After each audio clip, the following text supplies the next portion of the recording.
Do you like cats? Do you like tabletop RPGs like Dungeons and Dragons? If you answered yes, then we have a charity stream for you. The Of Dice and Dens podcast will be running their 4th annual Tabletop Gaming Meowrathon on June 23rd through 25th to help raise money for their local cage-free, no-kill cat shelter, Simply Cats. Simply Cats is a 100% donation-funded nonprofit that focuses on rescuing cats and finding them the perfect home by matching adopters to the best felinality that suits them in their home. Simply Cats also relies on volunteers, both to help in the facility and also to act as out-of-facility fosters for those not ready for adoption. Fosters are needed for many reasons. Sometimes a cat is in need of socialization. Other times they may need a safe place to have their babies. They may also be babies who no longer have a mama and need more involved care, such as bottle feeding.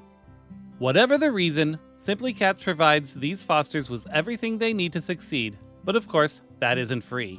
Conceived at the start of the pandemic, when in-person fundraising was not an option, the Meowrathon is a 3-day online stream of one-shots for various gaming systems with players from all over the globe. Over the last 3 years, the Meowrathon has raised over $5,000. In the past, we've been joined by big names, including Star Trek's Todd Stashwick and the Venture Brothers' James Urbaniak. This year, we will be joined by author, comedian, and actress Riley Silverman for her 3rd year with us, as well as Meowrathon neophyte, cosplayer, actor, and creator Jesse Jerdak.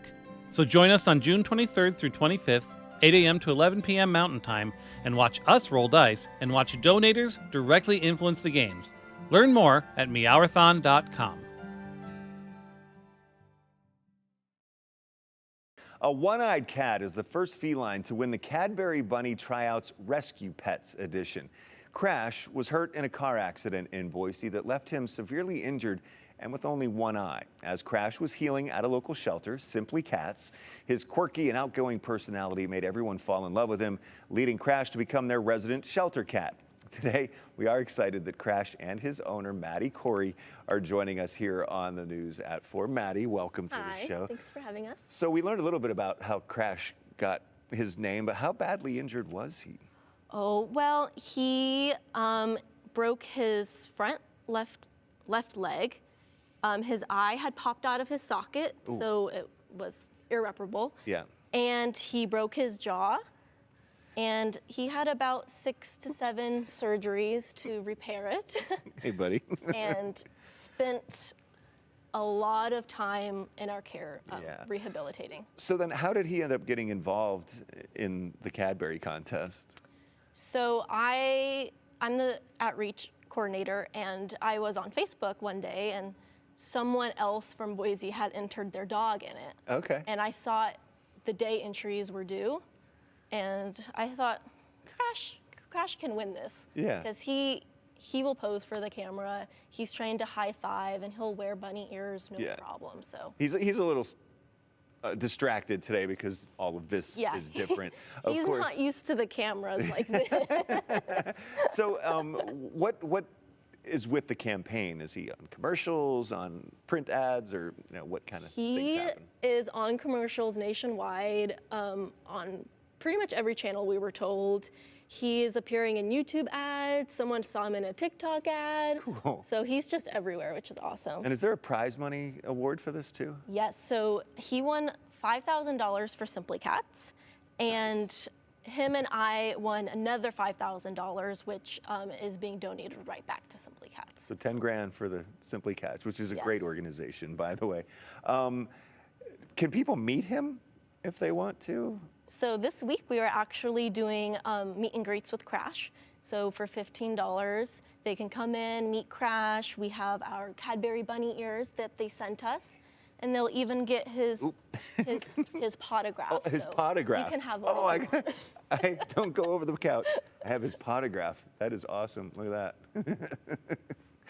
People can get one of these when they come see him, huh? Yep, and all the money goes to help the kitties. That is awesome. How many cats do you have now? Do you have any idea? Right now we have 30 on the floor, and we have about 10-ish in our foster program that are kittens, and kitten season is beginning, so we will be seeing a huge influx in kittens and pregnant mamas coming in. So that will increase very soon. Yeah, and I was going to ask you if you could try to get him to do a high five. We've seen some video of him doing it, but it's a little different here today, huh? Yeah, he's a little distracted. But it's cool that he's cool with wearing the bunny ears too. Yeah, as long as you give him treats and you're taking photos of him, he does not care. He's being treated well and living a good life. It's simply, oh, hi, bud. Thank you so much, Maddie, and thank you. Say hi to everybody. We'll be right back with more of the news and more. Whoop.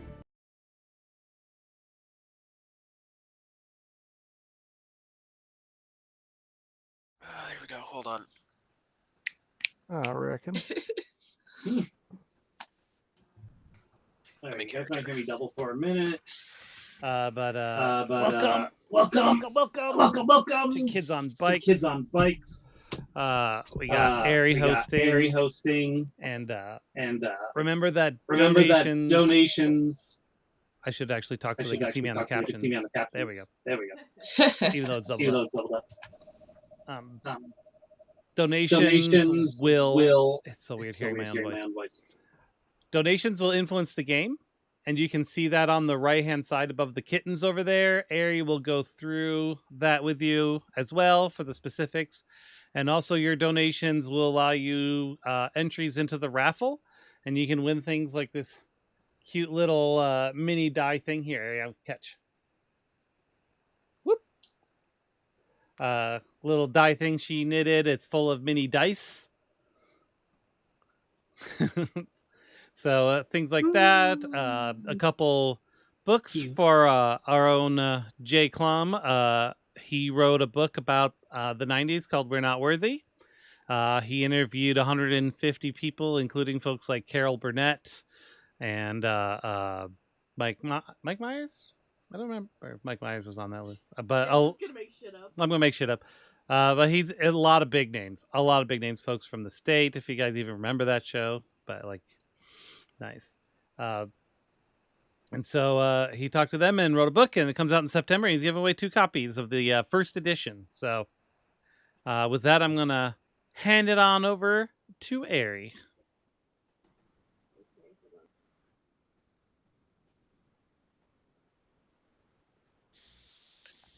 Oh, you're muted, Ari. Okay, here, Dan. All right. Hi, guys. Thank you for joining us for the 4th annual thing. Meowrathon, there we go. So we're playing Kids on Bikes again. And yeah, I'm Ari. I live here in Boise. And we've been fostering cats for almost 10 years, I guess 9 years. I was yes, 9 years, thank you. I was a volunteer there before we started fostering, but yeah, we've had over, I don't remember how many we tried to count them up last year to see how many kittens we fostered in all, but a lot. And we've ended up adopting 4 of them, so that's a small percentage. So anyway, I'm gonna be the GM today, and this is only my second time. Well, second time GMing Kids on Bikes. I invented my own tabletop game for our homeschool program at my work, which went really well. So I'm looking forward to today. All right. And we have 2 more people that should be joining us, but we can start playing and rope them in when they get here. We're not counting them out. All right, Zoob, you can go next. Salutations, creatures of the night. It is I, Zoob the Mad, and tonight I will be playing Sterling, the local mall goth, but our town is too poor to actually have a mall, so it's a strip mall goth. I work at the Spicy Subject because this place can't afford a Hot Topic. But I like to be called Damien because I'm really cool. So. All right, Vi. Hello, my name is Vi or Rose. Either or is fine. And today I'm going to be playing Olivia, the tough, punky bully who's keeping the other kids in line, in check. And Dane. Oh god, he's frozen. Oh no. Oh, he's back. You are still muted, I believe, Dane. That doesn't get you out of introducing yourself. I've tried. Well, okay. So I can't just like freeze up and. No. Okay. Well, I thought maybe people's vision based on movement. I guess that's not really a thing. Hello, my name is Dane. Dane for short. And this is my third year, I think, doing this whole amazingness. Yeah. Excited to be back, and I will be playing Clayton Clay Johnson. He's a sort of farm boy worker, middle America type. Were you in the FFA? FFA. Or is our town too small for Future Farmers of America? Yeah, I think it might be too small. I think they passed us over for the next town over, and we've never forgiven them. All right. Yeah, we have our another person. So Simba, if you want to go and introduce yourself. I believe you are muted. There we go. Hear me now? Mm-hmm. All right. Hey, I'm Dylan. Sorry for being a little late. Got times mixed up. But I'll be playing Irissa Matisse. She's sort of a ditzy artist type. She likes to rollerblade around town, putting up a bunch of art everywhere. She's a proponent of the Beautification Enterprise Global, or is it BOG? Beautification Enterprise Global. But yeah, she's like, she's like the middle lady, I guess you can say, whenever they need the town beautied up, she's always there to just do her thing. And yeah, I'm just happy to be here and ready to play a kind of mean girl type. Hey, all right. And then when our last person gets here, we'll plop them in. But until then, I heard a puppy in pain. All right, so we start in the little town, village, kind of swamp of Holland Hollow in like New Orleans, Florida, or Louisiana, Florida area, and it's pretty much a dying. I mean, if it was ever a big town, which I don't think it was, but it's definitely dying now. And it's just a town in the middle of the swamp. Like we said, there's no mall. There's pretty much the only thing that, the kids can recognize on TV is like Applebee's. Everything else is off-brand. And despite all that, there is sorry, I have to, my notes are being covered by everything else. Okay. So this town in the middle of the swamp, the bayou, is kind of been infiltrated by a group. So it's kind of a group, kind of a nonprofit. They're kind of shady either way. And it's called the BOG Beautification Enterprises Global. And they've come in with lots of money, with investors and rich people and submarine enthusiasts, and they've come to kind of change the bayou and this area in a way that is appealing for rich people or people who don't actually live in the town. So we start at the town hall, which is right next to the former train depot that the BBEG tore down like last year and erected this ostentatious hotel, which nobody can afford that lives in the town, to even eat at the restaurant they have. And they have the Holland, they call it the Holland Professional Center because it's got a convention like ballroom that has never been used because who's going to use it? Oh, Dan, remind me about donations. So during this Kids on Bikes game, you can donate money. It goes towards Simply Cats, but you can donate through Tiltify, which is nice because then we can do small increments. And if you do that while we're playing the game, you can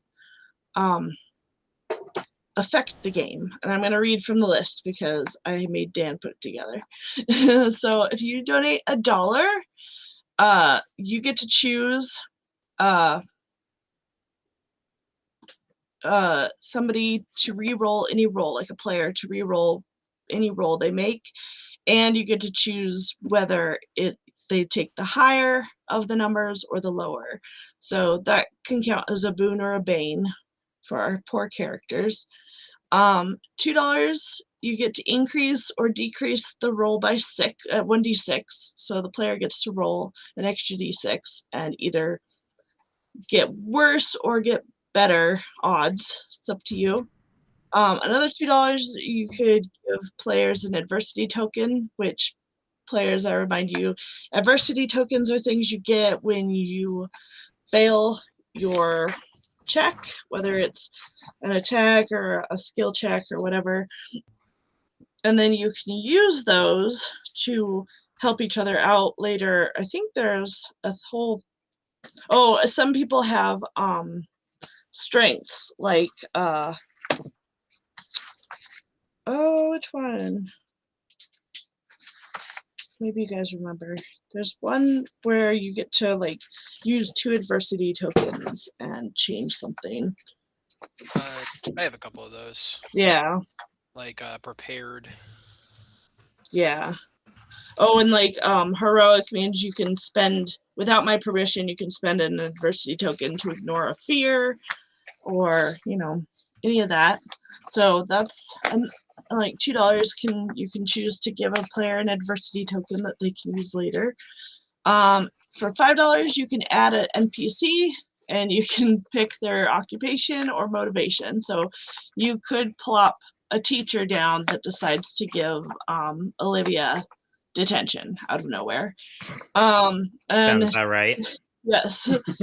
And then for $10, which is a nice thing, especially if they're in dire straits, you can choose to give a player any item, your choice. So, but be aware that you might give them something that might be, maybe they don't know how to use it. So don't, like, you could give them an abacus, but they don't necessarily know how to use it.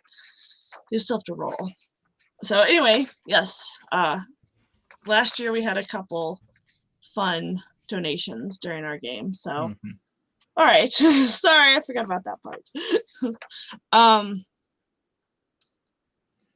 So right now, the BBEG had called a town meeting, or no, I think, well, yes, they kind of precipitated a town meeting.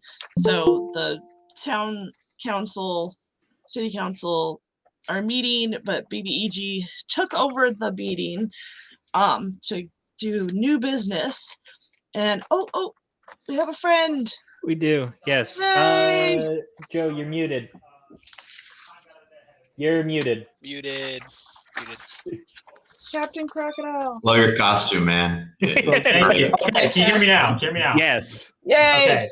How late am I? You're good. We're good. We're just We starting. just went over donations.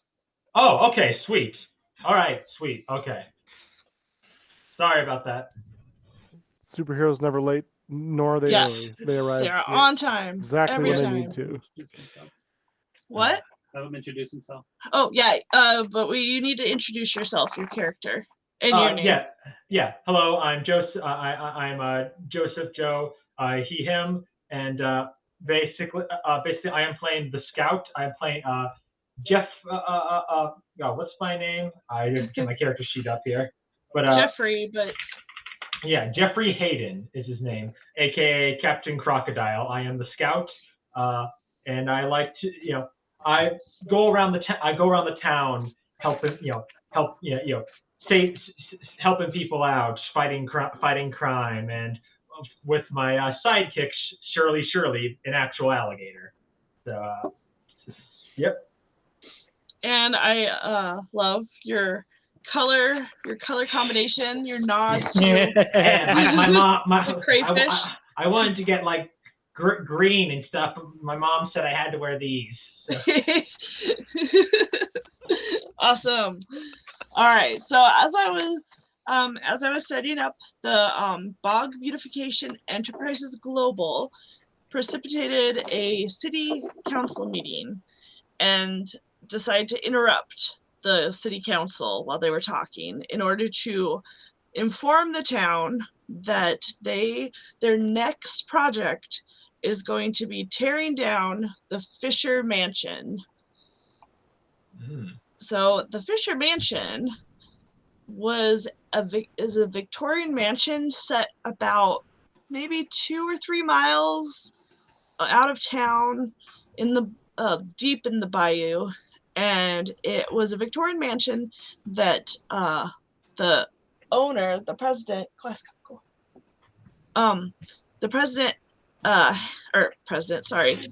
owner, I've been doing a lot of notes today. The owner got it from London, took it apart brick by brick, shipped it over to the States, and then had it reassembled in the bog, of all places. So it's been there since right before 1900, like late was it the 17th century? No, 18th century? I'm bad with centuries. It was the 1800s, right? Yeah. The Late 19th century. Yeah, so like, when H.H. Holmes was, causing problems.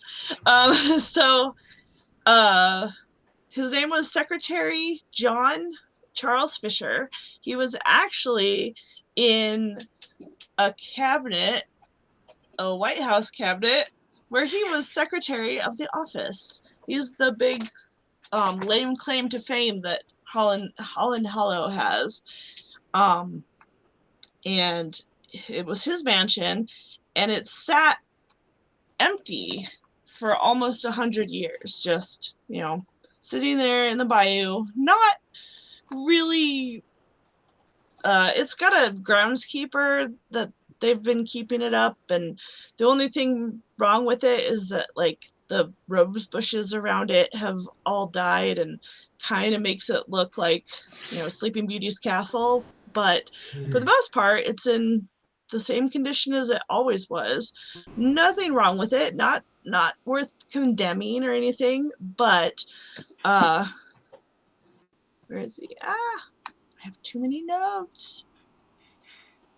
Oh, here it is. I know the feeling. Vernon Archibald, the CEO of the Bog Beautification Enterprises Global, has informed the town that there is no rightful owner to the area, the land, the bog area that this mansion is situated on.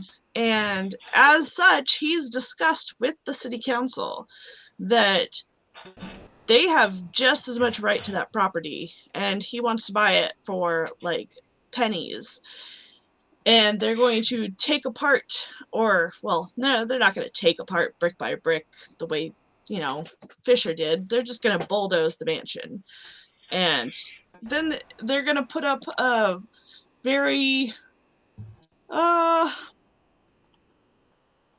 corporate art installation, a little park that's just art that they bring from other places that they've commissioned, and they're going to make a nice little art in the park in the bayou. And that's what this meeting devolved into. And of course, the whole town was furious.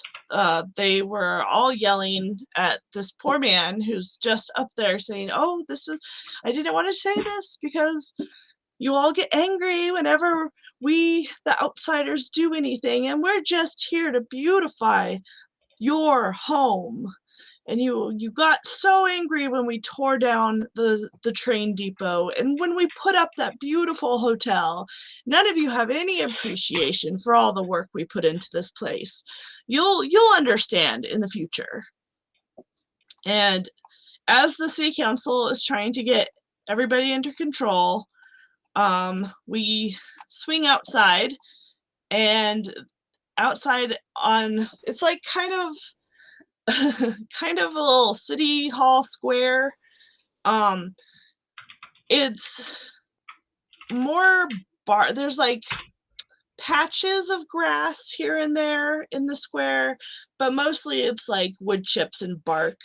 And then a few like really sad looking bushes, or like flower bushes, and a couple wilty tulips, and a lot of wooden tulips for some reason. And so also some benches, which a few kids are just lounging about waiting for their parents to get out of the meeting. And so let's see, Sterling, what are you doing in the green, in the square? Well, I'm like sulking about and reading my comic book, The Corvid. It's totally not The Crow. People just don't understand. There's nuance. People just can't understand the artistic expression of this magnificent author, Richard Valens. You might have never heard of him because you're not cultured like I am. So I'm out here reading some quality literature and trying not to deal with the riff-raff around me. Your last name's Anderson, right? Who told you that? But yeah. So, your father is, excuse me, the president of the Holland Hollow Historic Hub, which are kind of the main organization that's working against the BBEG Corporation. And so I assume that's why you've been dragged to this meeting, because your dad is in there fighting tooth and nail to keep the history of the town intact. It's just a stupid mansion. I don't know why everyone's so worried about it. Mansions fall all the time. Clay, what are you up to? Well, you know, I'm probably on my 15-minute lunch break from the old job here. Just wearing my usual janitor's jumpsuit. It's pretty cozy, looking pretty sharp, feeling pretty pretty well respected around these parts. Just sort of munching on a sandwich, I think. What do you have, like fancy stuff like mayonnaise and Dijon mustard, or is it literally like bologna and white bread? Oh gosh, we couldn't afford anything so fancy. You know, we dream of that's our Thanksgiving dinner right there. Mustard and mayo? Shoot. No, you know, we got two, thin, wobbly slices of bread. Got some wilty looking lettuce, and yes, definitely some bologna in there. Olivia, what are you doing outside this city hall? Well, as I heard, there was a meeting going on inside, so naturally I'm doing what I do every time there's a meeting. Cranking the volume up on my amp and trying to drown out business going on inside. That sounds very rebellious. And with that also, Captain Crocodile you're not terribly fond of that amp. So Right. what are you doing? Well, what I will say, Captain Crocodile is on patrol there. He is somehow snuck on the roof to the building and is kind of just standing out there, sort of like just the whole like the standing out there just like looking for crime. Currently, Shirley is elsewhere. We are communicating with each other to uh, to try and cover more ground. And yeah, as he does see this, he sees this like her setting up the amp. He's just like, it's my arch nemesis, Olivia the Oppressor.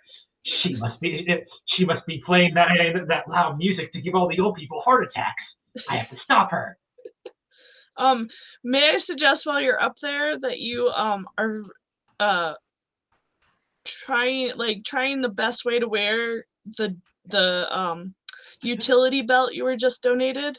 Oh yeah, I saw that. So well, I will say I have a backpack. Yeah, so utility belt. So I added before that, like in my backpack is filled with my gadgets. Things like I have the light beam, a flashlight, the slipper trippers, a bag of marbles. I've got some power snacks, which include a smush swish roll, bubble gum, and a Capri Sun pouch, and the apple that my mom always sneaks in. Fantastic. But, yeah, I'd say probably like maybe it's like one of those like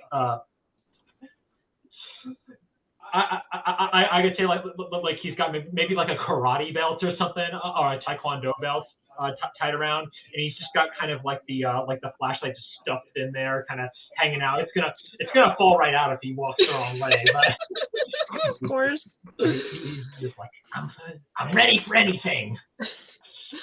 And Arisa, last but not least, what are you doing? Out front, I'm making sure to paint a, beautiful painting on the walls in commemoration of this wonderful event.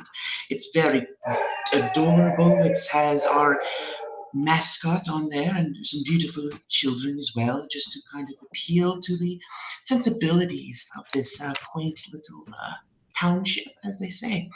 And as I am doing this, I look over and I see all the strange stuff that is happening.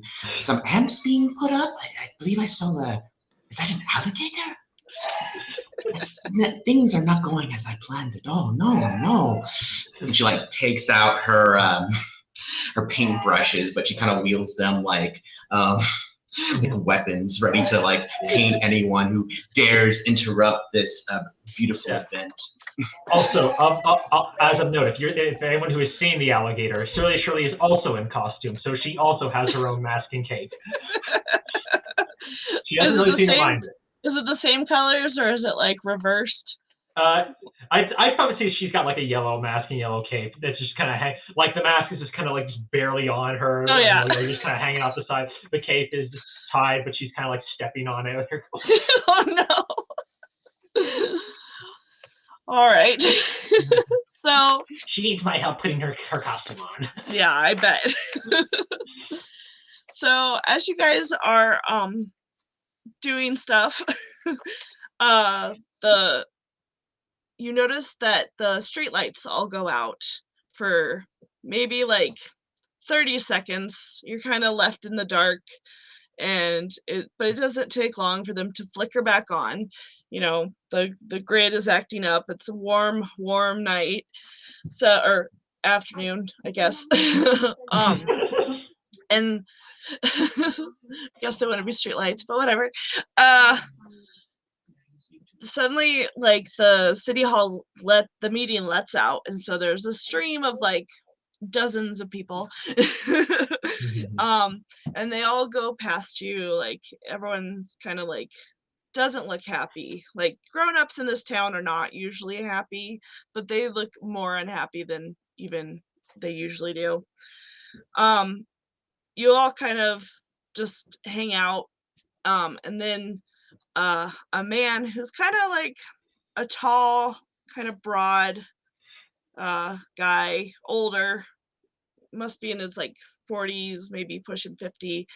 he comes out and like takes the steps of City Hall like 2 at a time and just goes up to a trash can and just starts kicking it as hard as he can. And he just does it like 5 or 6 times before he looks up and notices all of you like staring at him. Go ahead. Could you not, like, it's bad enough with the emo music being blasted outside the town hall. Oh, sorry, kids. I didn't see you there. This is actually JC Matisse. He's Arisa's uncle, her dad's brother. And he's actually the groundskeeper of the Fisher Mansion. And it's actually been in the Matisse family to be groundskeepers there for quite a while. Probably since it was like re-erected, a mansion was.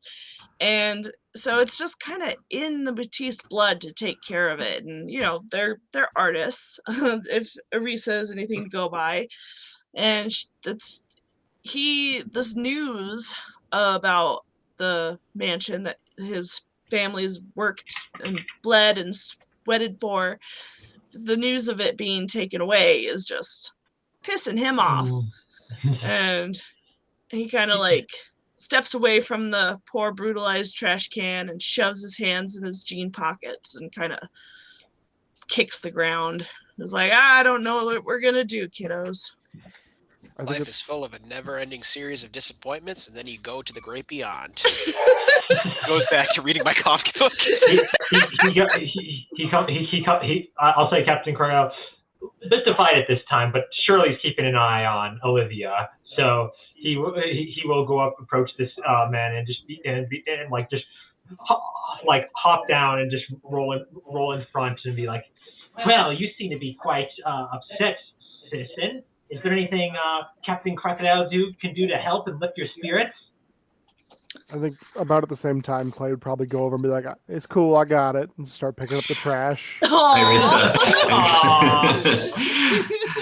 Irissa comes over and sees like her uncle kind of just down, he's just in an upset state, and she's like, "Oh, uncle, what is the matter? You look so upset." This damn corporation coming in here. I don't know what we're gonna do, kids. Oh, but the corporation, they could definitely make the place a little bit more beautiful, don't you know? Yeah. It's a little bad, but I mean, we can always work with it. I mean, yeah, my mom says they're cool, so. What's beauty without soul, kids?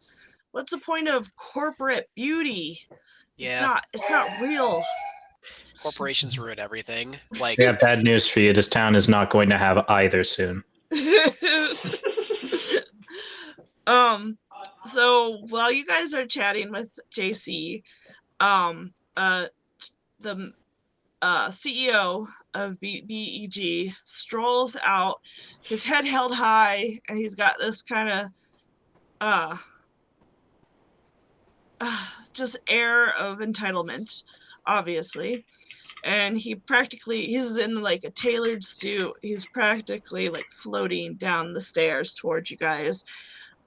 He's got a kid about your age on his right, who's like the whole time he's just sneering at all of you, especially Olivia. And is there still trash on the ground? Sure. I want to chuck a can at his head. Yes. You gotta do Arissa picks up some of the trash and starts painting it, trying to make something beautiful out of it. You gotta roll to see if he ducks or not. All right. I assume that's fight. Yeah. I mean, yeah, that works. Sure. Kind of imagine like Clay's picking up the can to put it into the trash can. Well, that's not great because that's a 6. Oh, I'm sure he wasn't even paying attention, and so you easily just nail him probably on the shoulder. You were probably aiming for his head, but you get him on the shoulder, and unfortunately there was even some soda in there. It splashed on his like designer hoodie. So he starts like glaring at you even harder. He's the son. This perfectly good suit. Hey, why would you do that? That was so Oh, I know mean. why. It's because you're evil, aren't you? Truly a villain. Whatever helps you sleep at night, kid. So that's Junior Archibald. He's his 15-year-old son, Vernon's, and he does not go to your school. He goes to a private school like 3 towns over. But I mean, the Archibalds don't even live in your town. So I don't know why they're tearing it up. But Junior starts to, head over to Olivia to, get into a tussle with her.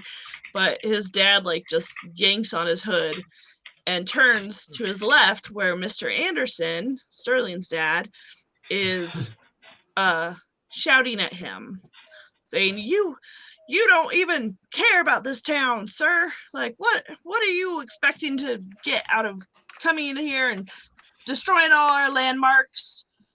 And Vernon just kind of like eyes this guy up and down and still walks slowly down the thing. He pats JC on the back as though they're like good friends. And he's actually really good friends with Arisa's father, JC's brother. And so they've known each other a long time. And he's known Arisa's mother's side of the family a lot longer. But he kind of like ruffles Arisa's hair and is like, "Oh, hey kiddo, how you doing?" Oh, it's so good to see you. And she like gives him a hug. And it's just. Oh yeah, go ahead. Oh no! She just like gives him a big hug and kind of just as they're like embracing, she kind of like puts a little flower in his hair. Well, then Archibald turns back to Mr. Anderson and is like, "I'm not trying to destroy your town. You're all so small-minded, narrow-scoped. I'm trying to make this part of the world just as beautiful as anywhere else. Isn't that right, Arisa, my dear?" Oh, absolutely. We can just add so many wonderful things to this town. And like that icky bog water, we can turn it pink. We could put a bunch of glitter everywhere. Oh, it'd be fantastic. And just think about how we can utilize that swamp area. I mean, we can make honestly, it into a lagoon. Oh, yeah. So many things we can do. And the sooner it's done, the better. And Mr. Anderson kind of gets up in his face and is like, "You have no right. That belongs to our town." And Archibald kind of laughs and raises an evil eyebrow.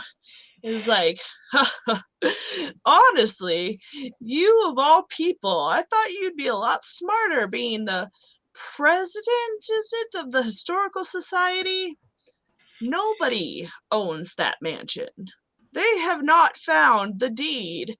There's nobody here to stop me from taking it over. And I intend to, by morning, we will have bulldozers out there. So you just stay out of my way, here?"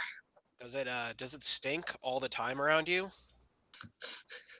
He kind of like glances at you. Because your head's so far up your ass that all you can smell is your own crap.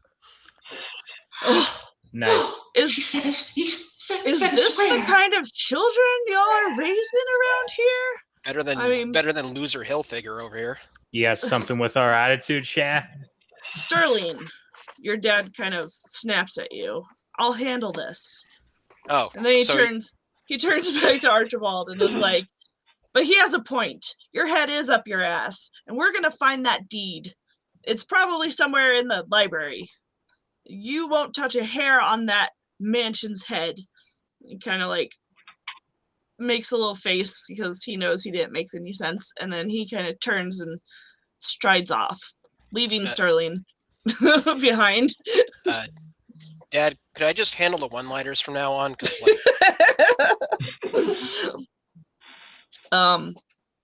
Archibald kind of gives a disdainful look at all of you and then strides off, I guess, in the direction of the parking lot or something where his limo's waiting.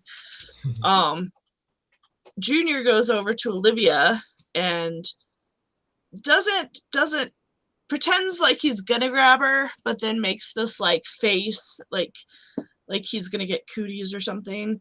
He's like, "You better watch it, kid." The only thing you're gonna watch is the other side of a price tag, you freaking sellout. Get the hell off my lawn. Oh, trust me, if I have anything to do with it, this kid's gonna be watching the grass.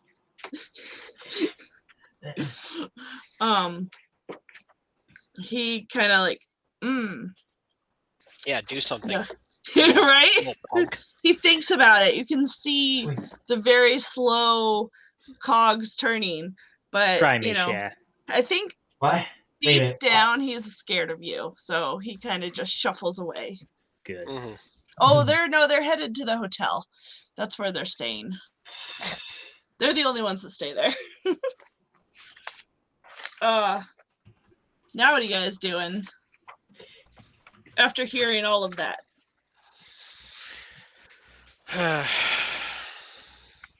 So weird. There's like multiple bad. Are there like multiple bad guys here? It's hard to tell.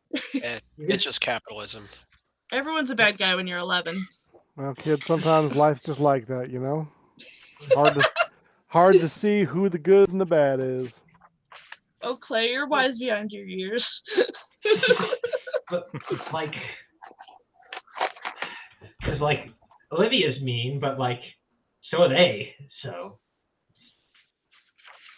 I'm the only good one here. Yeah, sellout. Sorry, what was that? I had some paint in my ear. Yeah. Can you say that again? Do you taste a little sun around your mouth, considering you've been kissing his ass the entire time? Oh, that's very rude of you to say that, Mr. Denim Face. Rather be dead inside than dead in morals. You freaking turd. I love art. I love this creative little town here, and people like you, and going to Olivia, are ruining it with your I was icky literally badness. just standing here. That's right. You're just standing there. You wouldn't know real art if it hit you in the face, which, My judging art. by your face... I am I can erase related. that. I am of the Matisse family. I perfectly know every art imaginable. Have you actually seen the town that I've created? It's gorgeous and beautiful and amazing, and I'm going to make it like this forever, and there's nothing you or anyone else around here can do anything about it. Are you So- colorblind, or are you just genuinely unable to see the fact that every flower you've planted has turned to brown? There are clearly different colors right here. You might be the colorblind one here. Stop making me agree with Olivia. Please. yeah.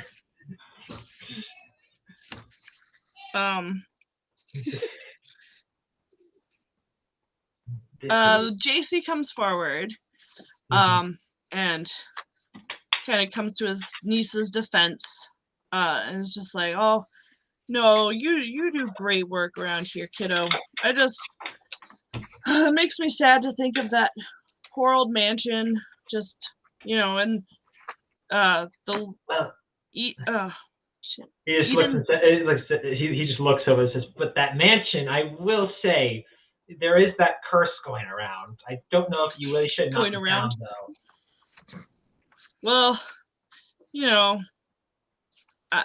everyone talks about the curse, and it's really like I feel like there is something down in that basement, but I don't think it has anything to do with a curse. I try not to go. It's the curse, and they've got, don't you hear? They've got the fishers. Their mummified bodies will come out and haunt and just choke whoever's down there. And if you knock that down, you might release them upon the city. He kind of pats him on the head and is like, "Jeffrey, you're a great kid. I think you should go tell Vernon all that. Maybe he'll believe you. But even if even if they don't love the mansion, Eden's Pond is part of that area. Are they gonna fill in Eden's Pond?" What? It is? What? Because yeah, that's all part of the territory. They're I used to fix the fence around there, but everyone goes there. All you kids love going there so much, and Shirley needs to get in and out to protect her eggs. And, that's where. Oh gosh, that's where my base is. Where my base was, someone destroyed it, but I can't let them destroy it even more. Yeah, well, it's looking, unless we find some way to stop them, I think that's what's gonna happen, kids. I'm gonna go get a drink, and then he kind of like shuffles off towards the bar, of which there are like 7. Captain, I was like, I have to let them all know. It's like I have to let them all know.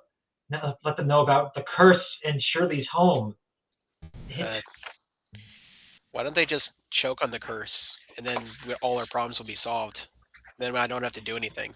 But like, if they knock the place down, the curse will be unleashed, and it'll go over it'll invade the entire town. Jeffrey, there's no such thing as curses. What? Yeah, there is. Shirley said so. Jeffrey, do you also believe in Santa Claus? Yeah. Who brings the presents? Your parents.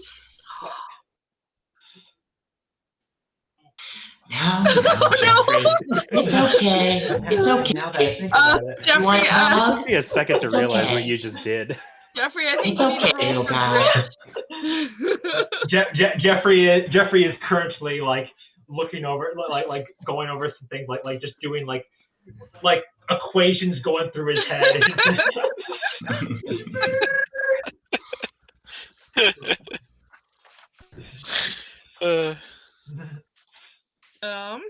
It's okay, champ. You'll be fine. No, it can't be true. Well, think about it like this. Just because Santa Claus doesn't exist, well, I think you can take this and use this to your advantage. Now think about it like this. Your parents don't know that you don't believe in Santa Claus now, so you can use that against them. You can pretend like, oh, I don't believe in Santa Claus, or I do believe in Santa Claus, and then try and manipulate them so that they give you more gifts on Christmas. Wow, your villainy never ends, huh? Oh, I'm sorry. I'm just being myself. There's yeah, that tracks. The outsider who just ruined something for the kid. Yeah, I'm sure that y'all have a lot in common. At least I'm honest with it. Ah, man.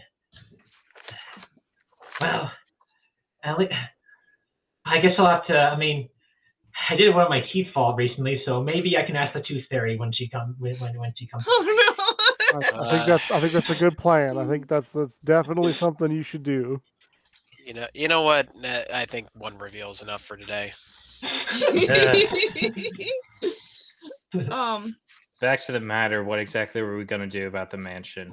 Kind of feels like having it being overtaken by the BBEG is more or less choosing between a turd and a polished one. Honestly, I think this could be a good opportunity for me. We can go in, I can paint it up, I can make it look very nice. Oh, sorry, that was my bad. When I started speaking, I meant it directed at everyone other than you. Oh, of course, yes. Good to know. Well, I do think, kind of jumping off of that, if we can all agree that it needs to be saved, I think us being, well-meaning children here, sees value in something that obviously means there's value to be had, right?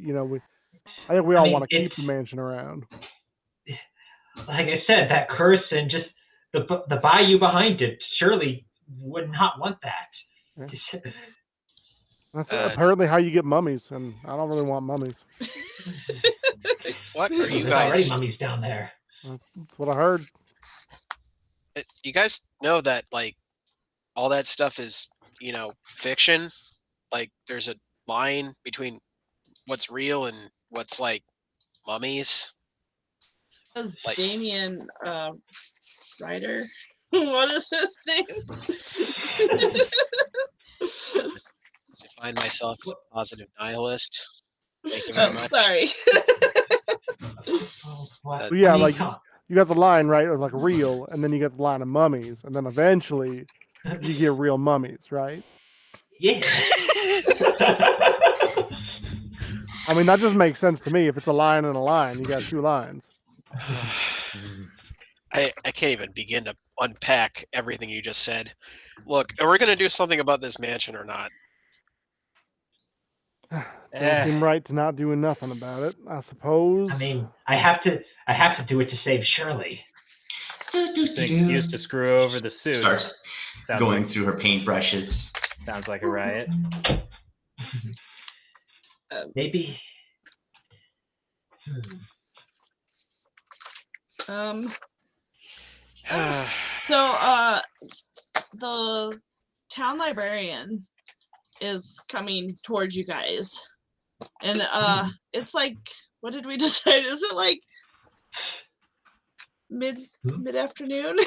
I was thinking Yeah. night, but then Clay decided he's having lunch, so I didn't know when he has lunch. I mean, Late lunch? keep in Late mind, lunch, yeah. this Okay. is a mandated break. I don't really get to choose when I have my meal. I just kind of call everything lunch. It makes it easier that way.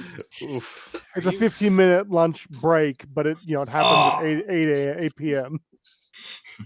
Clay, are they That's paying rough. you for your wages? I mean, in their own way. You might, like, you're like my age. Like, it's not, like, why, whatever. Anyways. Actually, not the librarian. The city council chair or whatever he's called, comes out and he like kind of looks at Clay. He's like, "You're the kid working here, right?" I work here, yeah. I pick up the place, you know. Well, we're gonna just let you take the rest of the day off, paid, because the lights keep going off and it's an insurance hazard, and the AC is obviously not coming back on. So we'll make sure you get some payment for today. But I think all you kids need to get on home because, I don't really like the timbre of all our townspeople after Archibald and all that got out of hand. So I think y'all better head on home. Yes, sir. Appreciate the time off.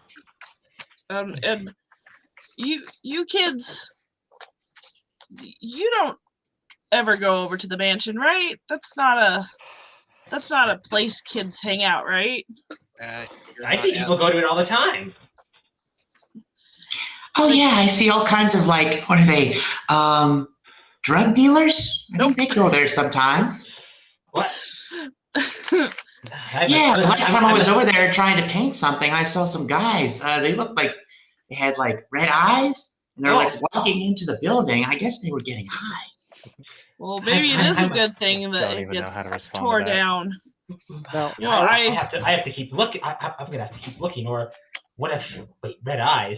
Maybe those are the mummies. Are you sure? Sure, kid.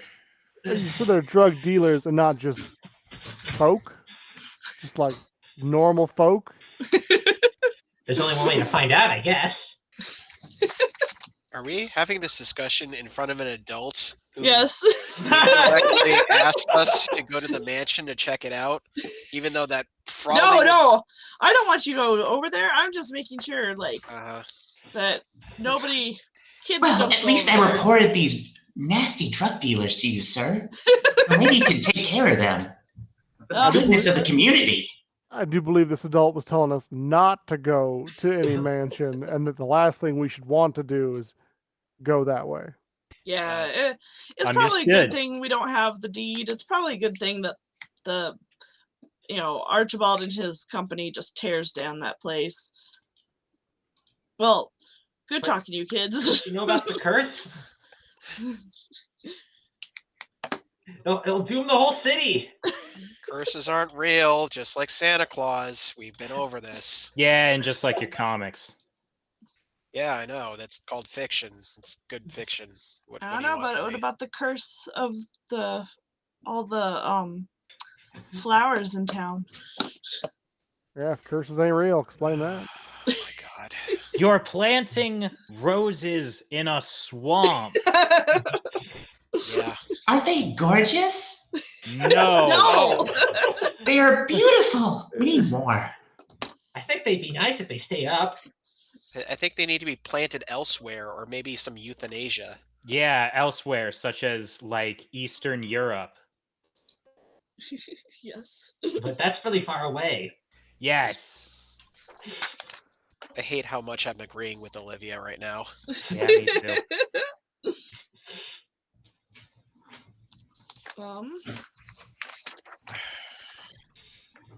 I wait until the librarian leaves. Yes. So that means we're going to the mansion, right? They indirectly just winked at us and said, "Don't go to the mansion." Of course. That'd be place number 1. Ooh, what a beautiful blank canvas for me to draw all over. Well, Like at I least when said, it's a place to ride against the suits. May as well go.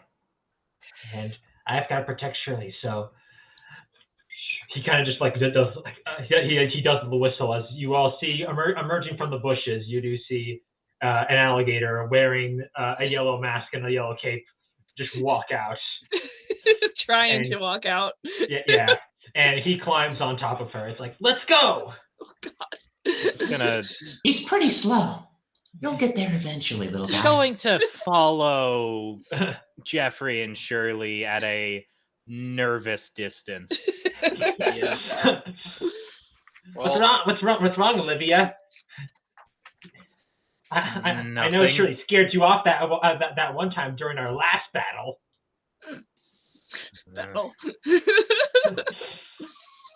For the life of me, I just don't know how he does it. Play we'll go with.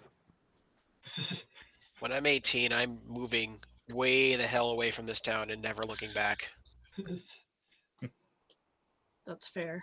That's the Planning to dream. make it to 18. I like that. Aspirations.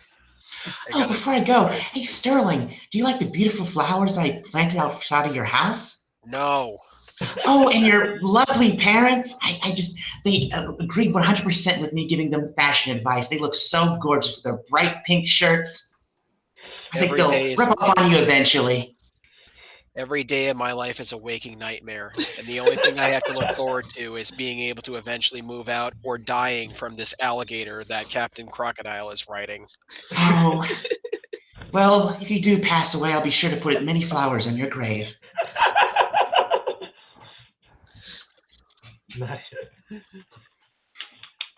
And she skates away. Yes.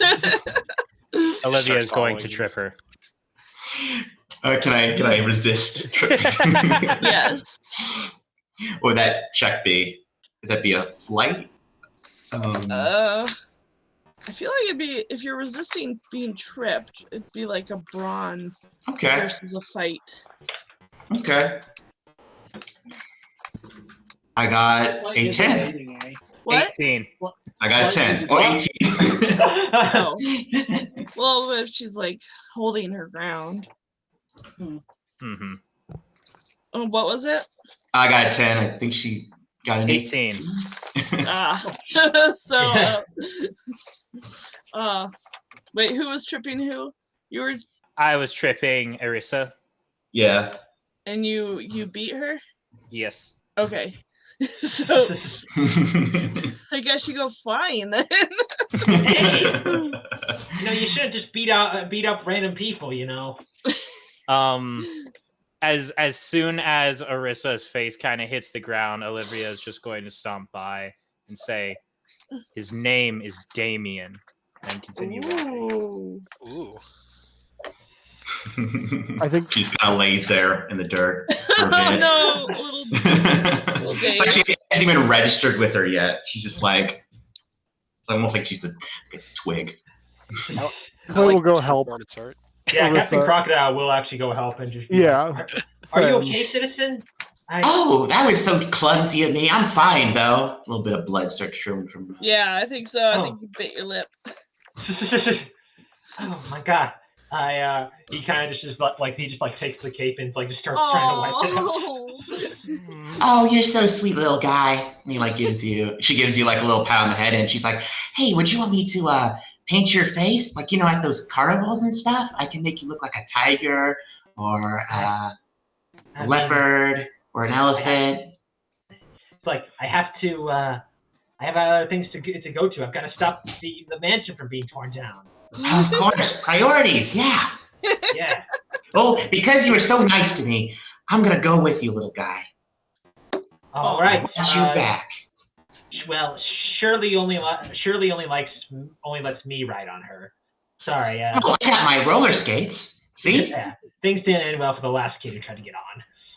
Well, I'll just follow from behind really slowly. Oh, come on. She's really fast when she wants to be. Sure. So it doesn't take, it takes a little while for you guys to get there because it is very hot. And hopefully some of you brought water. Although, in that time period there weren't as many water bottles as there are now. Just a Capri Sun. Yeah.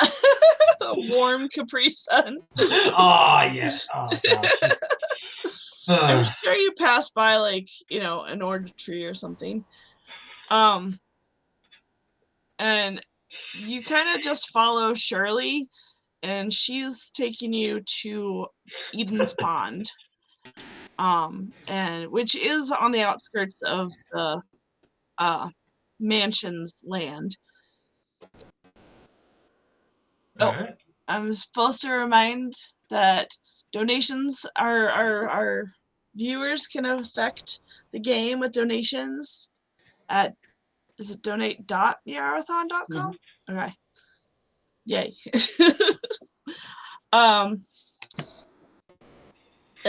So you're all familiar with Eden's Pond, but you notice after JC has pointed out to you, you notice little bits of not fence, but brick wall, the kind of brick walls that are out around estates. You can see little bits falling down around the pond that you'd never really noticed before. But you wade through the moss that's just hanging from all the trees, and there's a large flat rock that juts out into very clear water, much more clear than the rest of the town's swampy areas. And from there, maybe a few feet away from the edge of the rock is a small island that has lots and lots of native flowers and grasses, and it's just a beautiful oasis on this island, very different from the rest of the town. And there are dead roses and dead tulips and wooden tulips. And Shirley kind of wades into the water. I don't know if Jeffrey gets off her back or not.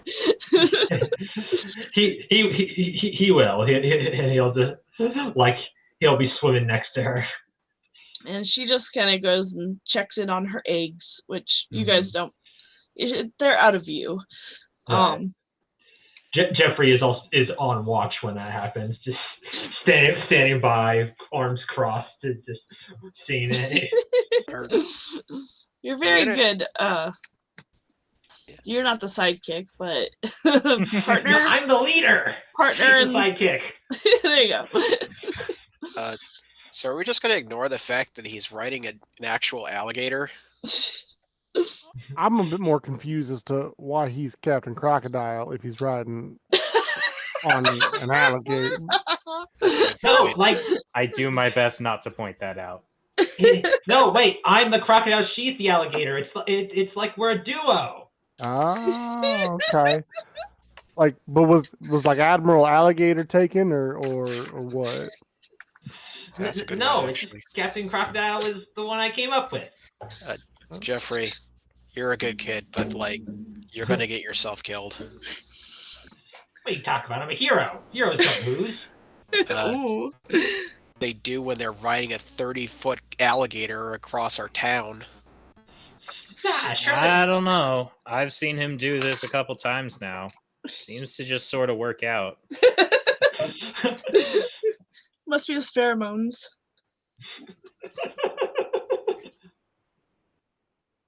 I will say this: if I were a ne'er-do-well, I would not mess with that coming at me. If I wasn't anybody, Fair. I wouldn't be messing with that thing. You are correct. Look, the last thing that Captain Crocodile wants is to look weak, so Yeah. I think he's doing a good job. Don't worry. Shirley only bites bad guys.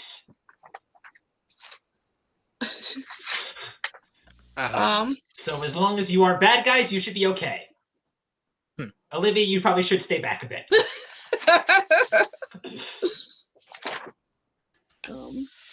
Says the man who, not 5 minutes ago, believed in Santa Claus.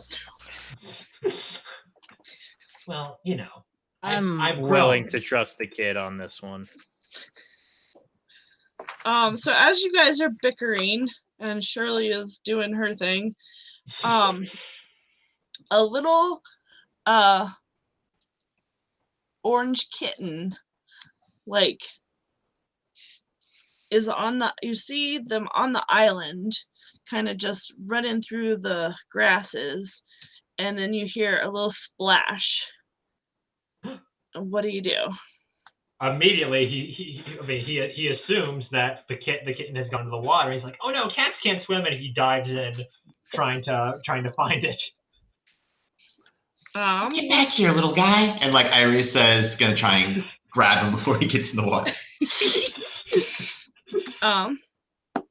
Well, we know that oops, wrong person. We know that Jeffrey doesn't care about his safety in regards to Shirley. Arisa, are you I guess I'll just try and like grab him before he goes into the water, because you know. Is that like would that be like a flight check or something, or for you? For you, I think it would be. Ooh. If you're just diving in, right? I think that would be a brawn. Okay. Brawn. All right. Do that. That's a 9. Oh yeah, you're good. You Would kind I of roll like him to stop him, or just kind of let him do it? Just let it. He just dives in. Shirley is not. Well, at the moment, Shirley's not going to hurt him. And then, I was just worried that, like, you know, there might be something in the water. Oh, that's. But it seems like he does this a lot. However, let's see. I think you should do. The smells like seaweed. Oh what? Oh yeah. Yeah, Arisa, it smells really bad, so be careful because you don't want to make yourself sick. Yeah, like she kind of like looks like she's about to like help, and then like she smells, she's like, gross. Ew, gross. Kind of rollerblades back, just kind of like.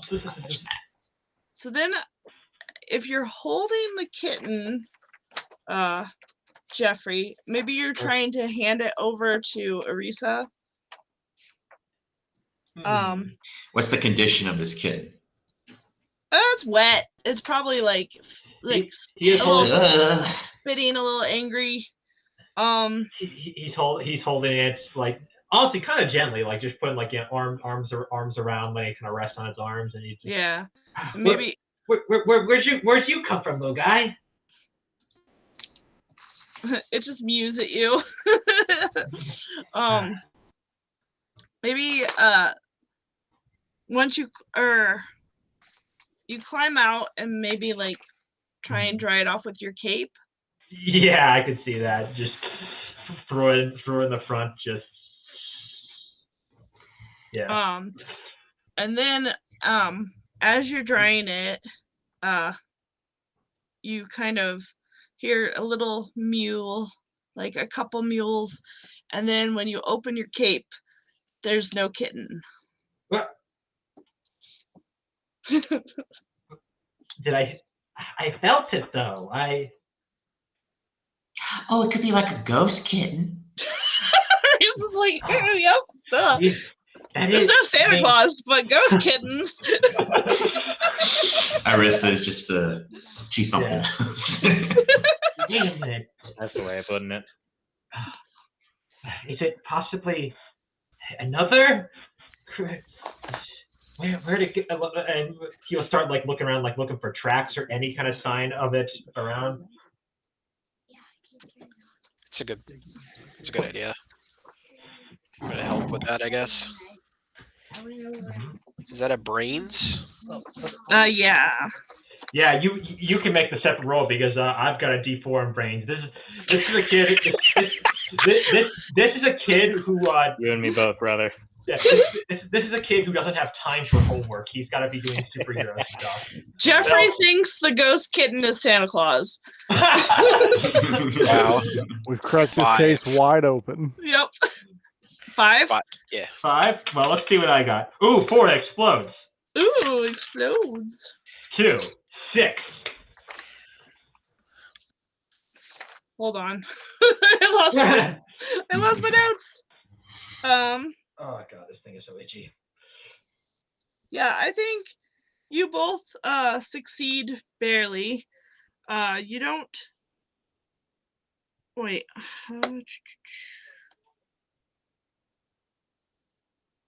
You were what were you doing? Looking for tracks or Track trying to for any sign of deduce? where it went. Any clues of got it. where it could have gone. You don't see anything. There's no tracks. There's a wet spot. Well, I mean, all of all on of the cape. Jeffrey's cape is wet. But as you're looking at that, or as you're kind of looking around, you hear a little voice behind you from the island saying, "Where's my kitten?" He turns around. And there's a little girl about probably about the same age as Jeffrey. Only she's wearing much more old-fashioned clothes, and she's got like 2 curls on the sides of her head, and her clothes are like an old-fashioned nightgown that you might have seen in a movie or something. And she's standing there with her arms across her chest folded, and she's stamping her foot. We just saw it. I just saved him. I just saved him from the water. Hey, wait a minute. Is he a ghost cat? What are you talking about? But like he disappeared when I tried to dry him off. He's a barn cat. Right, but like, does he also have ghost powers? You are ridiculous. Arissa kind of like grabs Jeffrey to the side, and she's like, Jeffrey, I think this girl here is pretty bad news. She's like, I mean, look at her outfit. You know, I don't think we should trust her. That begs the question: who are you, and why are you hanging around in a random bog? And why do you look like you just came out of the 17th century? Like, some better clothes. I live here. I came out here to look for my kitten. She stamps her feet again. And you are the ones who don't belong here. You live in the mansion that no one's been living in for 100 years? You're so weird. I live in the Fisher Mansion with my mother and my father and my little brother. How come we've never seen you around town? I don't go to town. I stay in the mansion with my nanny. Now, give me my kitten. I had it a minute ago, but it just vanished. Ugh, you would have let it go. Well, I'm gonna have to go back home and then tell Nanny I lost another kitten. What? You wait, there's more missing? Well, they always end up back in the barn. I just want one to keep in my room. I see. He looks says, "Don't worry, Captain Crocodile is on the case, and I'll find her. I'll find it." As he just turns around and just does like a little cape swipe. Is there a barn on this property that we've seen? That is a great question. No. Okay, I thought not. Yeah. The only there's probably like a shed that has like tools and paint and stuff like that. But as for the other outbuildings, there haven't been any since you guys have been around. Who's your nanny? Where's she at? She's in the house, probably helping Mama. Anyway, I have to go look for my kitten since you let her go. Did someone answer your question? I missed it. It's good. Okay. So she kind of walks, like does that like haughty twirl that little girls do, and like stalks back through the across the island and goes behind like a tall bit of grass and never emerges. Wait, was she a ghost too? I think she was a drug dealer. I don't even know what to think anymore. I hate to say it, but I think I'm with Olivia on this one. No. Yeah. The both of you know that there's like more things that exist than drug dealers and ghosts, though, right? I'm not certain they do. There seems to be a spectrum between drug dealers and ghosts. One of them, Twain shall meet. one of them lines. Well, if they're really in that mansion, maybe we should go check it out. Maybe there's like a secret family that's living there. With the mummies. Yeah. Yeah, where do mummies fit on the spectrum between ghosts and drug dealers? Well, I mean, Closer to ghost, little bit of drug dealer. Oh no, yes.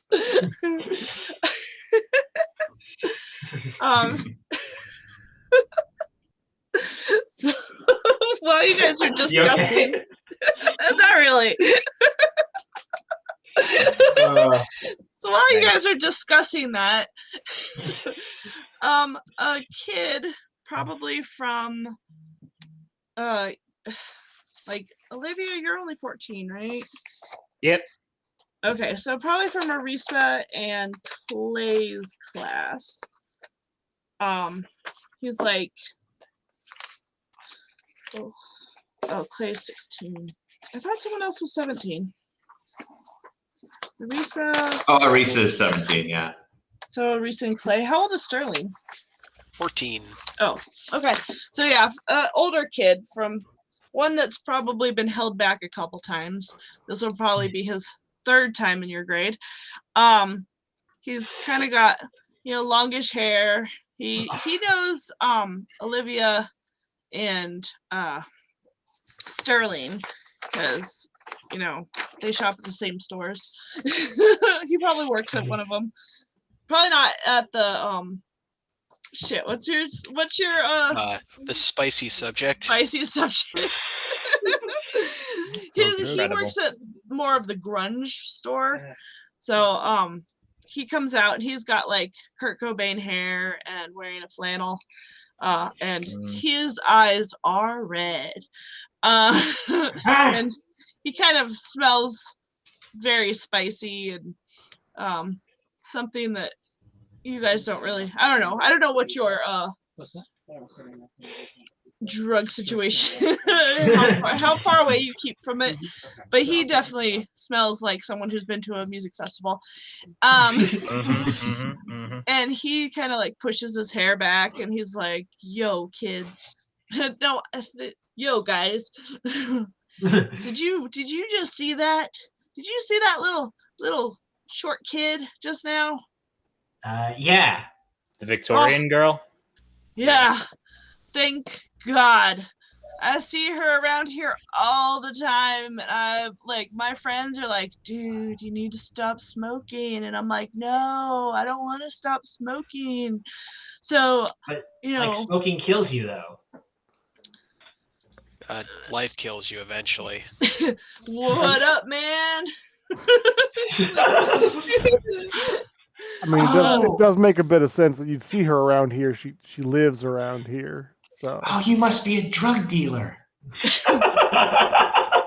Whoa, guys! I don't deal nothing. Like. Oh, so you do the drugs? Okay.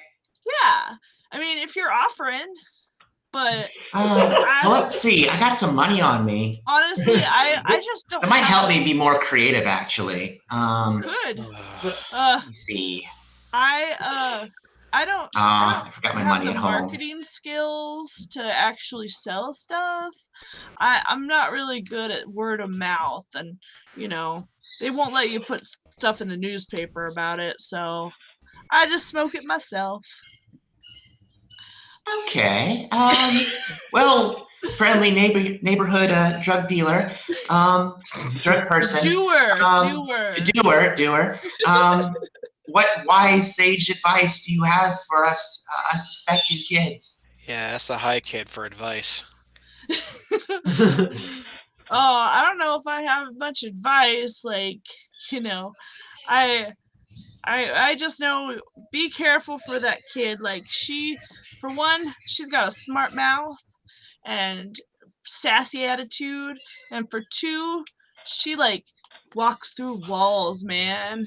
And one time I was she was yelling at me about some cat that I didn't even see no cat, but she yelled at me about some cat, and then when she was running away from me, I tried to follow her, and it was a wall. And yeah, I can't go through walls. Yeah, that's how physics work. I'll see you in algebra, okay? I can help you through a wall. Is that a euphemism? No. I mean that quite literally. Alright, you're just gonna throw him through the wall. Yep. I'm just relieved that y'all saw her too. There's none of my friends believe me that I've seen her. How many more of you hang out in the mansion? Depends. I mean, in the summertime, there's usually 3 or 4 of us, but the rest of them are working right now, and I got a trust fund. Must be nice. Yeah, that explains a lot about you. Yep. Red eyes and a trust fund. Well, anyway, I gotta get back to doing some stuff, but hey, cutie, he says to Arissa, if you ever want to hit me up for, some creative help, let me know. First off, don't call me cutie. Second of all, I might take you up on that offer later. See you later, Smokey. Don't burn down the forest.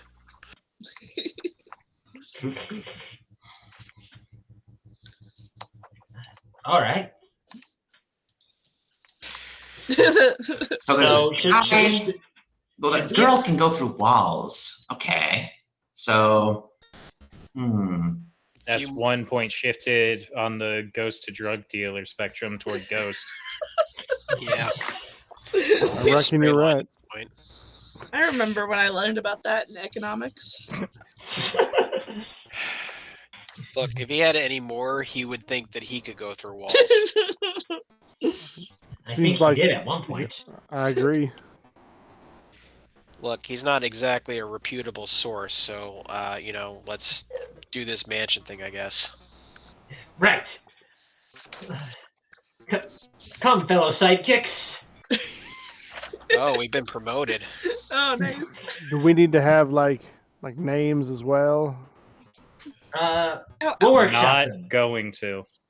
I mean, you already have a name as for right now. This is like one of those issues where like the villain and the hero put their differences aside to go up against a bigger evil. One of them team ups. Right. I ain't nobody's sidekick, Sha. So are you heading to the house, the actual mansion? Are you gonna go the front door or the back door? What There's looks like a more used? kitchen door. More used, probably the back door. Which one's closer? The front door. I say we walk right up and kick it in. Well, Are we trying to save this place? Why are we kicking it? I do respect the Oh, I never said I was trying to save this place. effectiveness. It's gonna be so much harder to fix later, but you know, maybe with that hole in the wall, I might be able to make something work. Actually, you know what? Try it, Olivia. All I'm saying is, if we're supposed to Man, not you even make be property here, damage not fun. pretty good. That's it. We're going to the back door. What were you saying, Dane? I'm not sure kicking in the front door maybe is the best idea if we're not supposed to be here. While I Except appreciate Olivia the likes property damage. effectiveness of it, I just am not so sure that, like, maybe in this case that's the best angle to go with. Fine. Makes everyone happy. We can kick in the back door. What if we sneak in through the windows? They won't see us coming. Who's seeing us coming aside from a bunch of stoners? The ghosts, obviously, and the mummies. What about the drug dealers? Them too. I don't think we have to worry about the druggies as much as we do the ghosts. Nope, we have to worry about the toker mummies. They start walking towards the back door. Yeah, but they go really slow. They're not like those Dawn of the Dead stoners. Mm-hmm.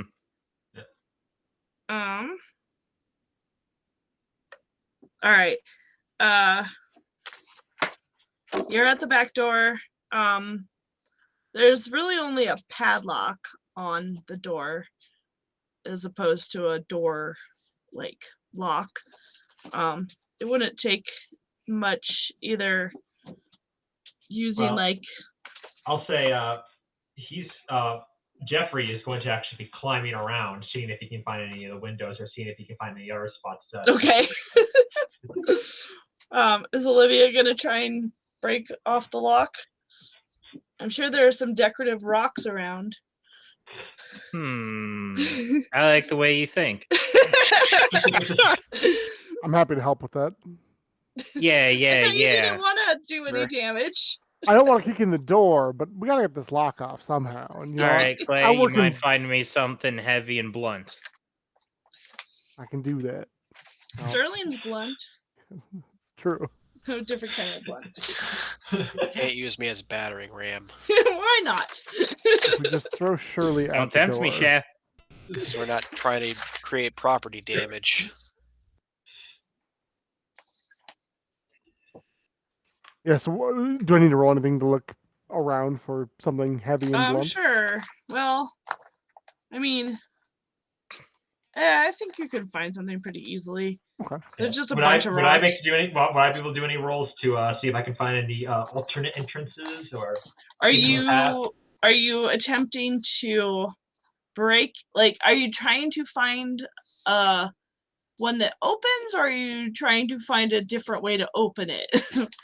He's climbing around to windows and testing the testing them out. Maybe also occasionally just banging on the boards to see if there's any hidden entrances.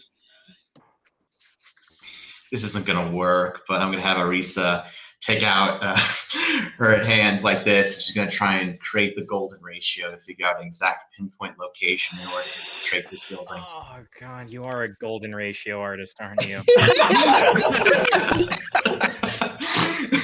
It's not Olivia. That's me, Violet, hating that character. Yeah. Jeffrey, you need to do a brains. Oh, good. And then... Dang. You just come. All right. Well, maybe I'll get super lucky. That's a 3. A 3. I think you're gonna be at it for a little while. All right. Do I get a token at least? Are you going to be trying, like, not just the first floor? Oh, I'm trying. I'm trying everywhere. I'm trying. Okay. I'm gonna be on the roof at one point. You're climbing. Oh yeah, you get a aspirate or a adversity token, by the way. Yep. Missy. But yeah, I think you're just like, are you climbing like the trellis of dead ivy and yeah, that kind of stuff. Yeah, like just like in Ocarina, like Link in Ocarina of Time, just going on the little vines and climbing all. Yes, I think you're gonna probably end up with a lot of splinters and probably a jammed finger and no open windows, nothing that's not painted shut, probably. Arisa, what were you doing? Some golden ratio shit. Oh jeez. Okay. Man, the ghosts have really secured this place. Meanwhile, Clay, what have you found? She actually got a 6. So. A 6. Oh, that's full because her thing is 6. It's brains, right? I think, or would it be charm, or something of that. Well, sort.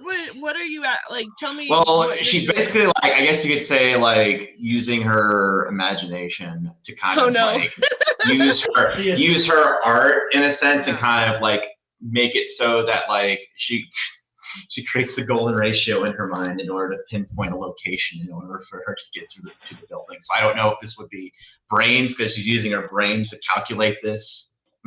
Like numbers start flying over her face. Trying to figure out like what's the right way to get inside. Because you're skilled at art, you would do a good job with that. But you're kind of like off in your own little world. Yeah, she's just like spending the whole time just like calculating with her mind as everyone's just going about their business. Meanwhile, Clay hands Olivia a big old rock, and then Olivia uses brawn to see if you got it. 5. So it takes you a couple tries. Mm-hmm. And you definitely dent the door a bit. It's not just the lock. You kind of missed a few times.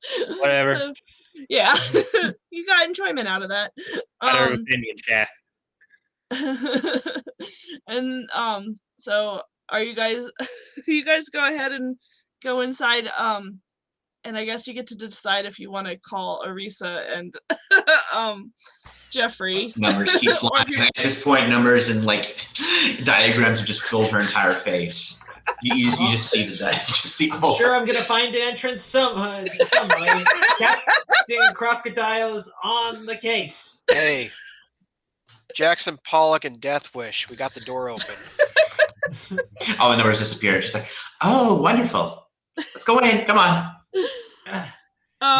He just kind of like scrambles down, like kicking his legs as he just falls down and. Yes. Can you Bubba? Jeffrey, can you do a grit roll? Me and my big mouth. Yeah, I can do a grit roll. That's a 5. Okay, so your cape gets caught while you're scrambling down. Oh no! It only tears a little bit, but you're kind of like kicking your legs because you're hovering above the maybe 6 inches off the ground. And then you get it free, and so you just twist your ankle a little. That's the 5th cape I've gone through this week. makes sense. Don't worry about it. I'll help you with it. It looks great. You know, it'll look great when I'm done with it. Maybe if I tear up more, I can go for like a Batman look. Don't tear it up more. It'll just ruin it. You gotta leave it as is, and I'll fix it. If you say so. Believe in me. So you guys go in. The back door leads into the kitchen, which is definitely like kind of farmhouse aesthetic, but like what farmhouse aesthetic was based on, like actual farmhouse aesthetic. Yeah, it was like it's kind of like set back from away. It'd be where just the cook would have worked, and so it's a little ways away from the rest of the house. Kind of set, like there's closets in between, so that the rest of the family would have their privacy. You can look around if you want, or you can head in deeper into the house. See if there's any just see if there's any rare treasure around. Arissa is gonna start painting on the walls. Does it look like anyone's been here recently?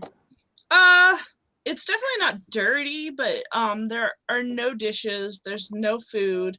Like there's the electricity has never been really updated, so it's early century, like the button light switches, and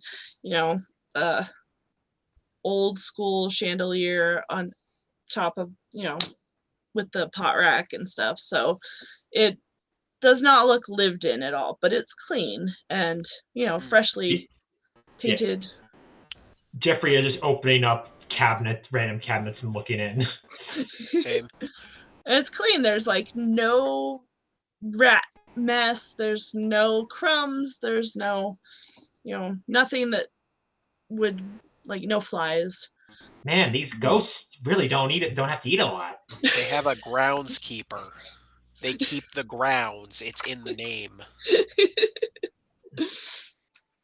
Hey, Damien, Olivia, look at my picture of you guys. Don't you look wonderful? And like she made like a big picture of both of you, but you're all like, you're not wearing any of your attire or anything. You're basically like wearing like all lovey-dovey, like it looks basically like a children's like commercial kind of, or like show like the Teletubbies, but you're like dressed so like cute, like you've painted this on a wall.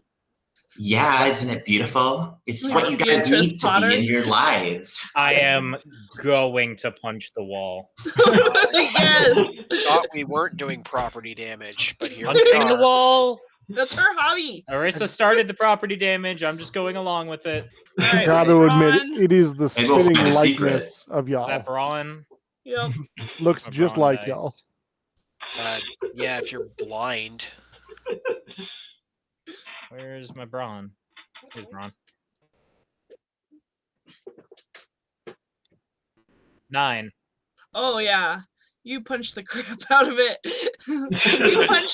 you punched it right into the pantry, so there's now a hole in the wall.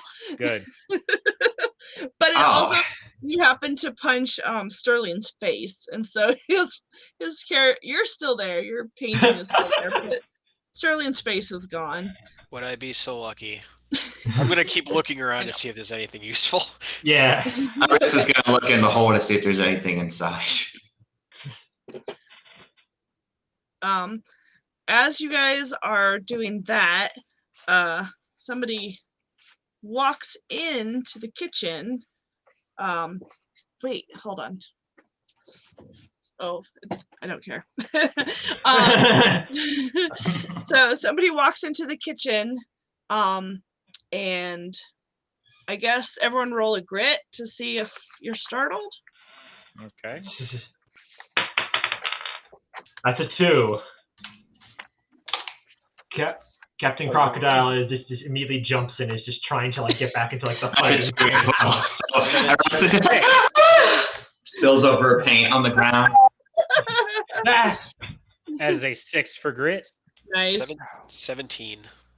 Nice, damn. He's the one who walked in. Dane, what was yours?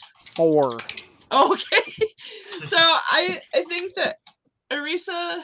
Oh yeah, if you didn't make it, so oh, hold on. Dan's giving me notes. So Clay, I think you're startled, but you do the whole like kind of macho like like kind of kick the wall. You're like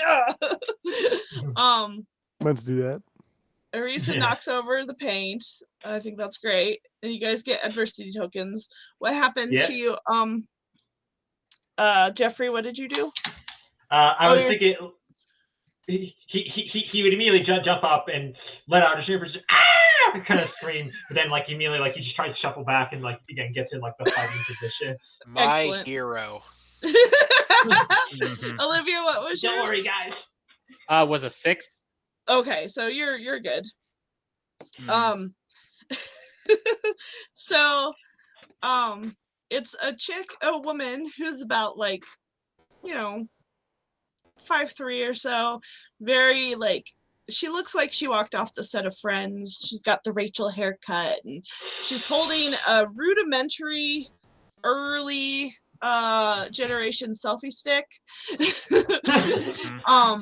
And it's but the like thing on the end is not camera or a phone, obviously. It's like a digital camera.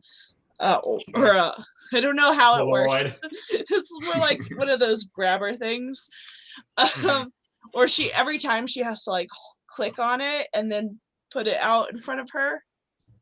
A monopod? Oh, yeah, that works. And so she walks in and she's startled to see you. And she's like, "Oh, there are children here.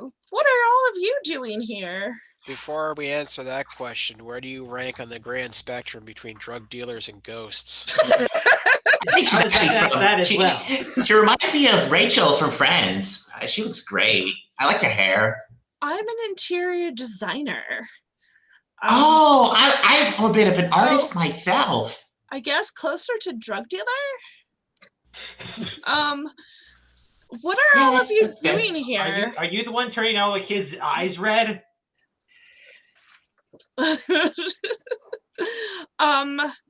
No, my eyes aren't red. I mean, this is a red eye. This has red eye reduction in it. She gestures to the what is it called? Disposable camera. Oh, those things. Mm-hmm. Oh, yeah. I'm here looking at, the design of the mansion.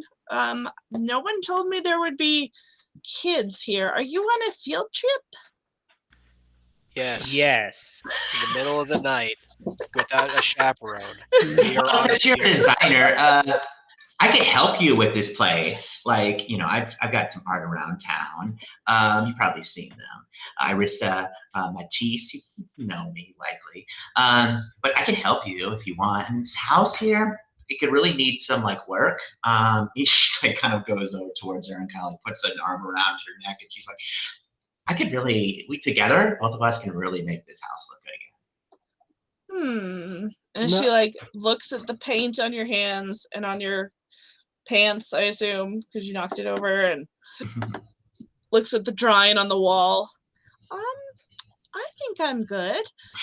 Listen, the hole wasn't there before. So you put the hole there?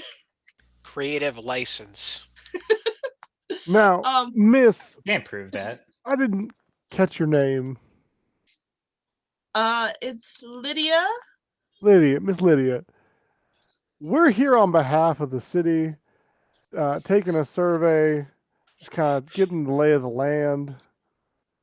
I work for the city, and we're out here, making sure that everything's up to code and, everything's all good. Aren't you like 12? Respectfully, I'm 16. Oh, well. I'm like 17, so like, I'm almost an adult. So. Well, I'm just here trying to get the lay of this land, and I didn't know you all would be here, but I am almost done. So if you would just let me do my thing, I'm going to be going upstairs. So maybe you all could go downstairs. I got a charmer. I can't let this opportunity pass. Okay.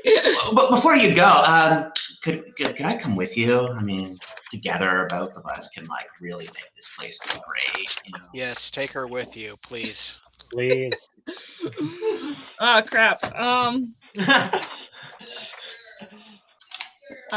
Okay. Roll a charm. All right. 9. Yep. Well, I mean, I guess I could teach you a thing or two. Fine, come with me. You can All hold the right. camera. Give me just a I second. don't know. Hey, Jeffrey, you can like come with us. You can hold the camera. Is the reroll, are they taking the high one or the low one, or does it matter? It was Dane, so I'm gonna guess high. Okay. Sounds good to me. All right.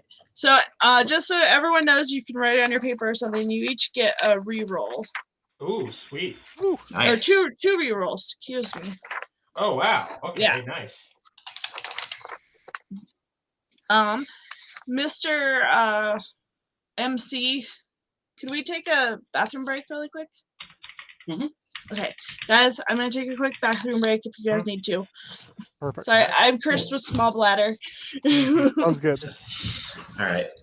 All right. Thank you. All right. And I had a laptop off. Cut the break. Are the kittens on screen? Oh my god, that thing is so itchy. Captain.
Ready.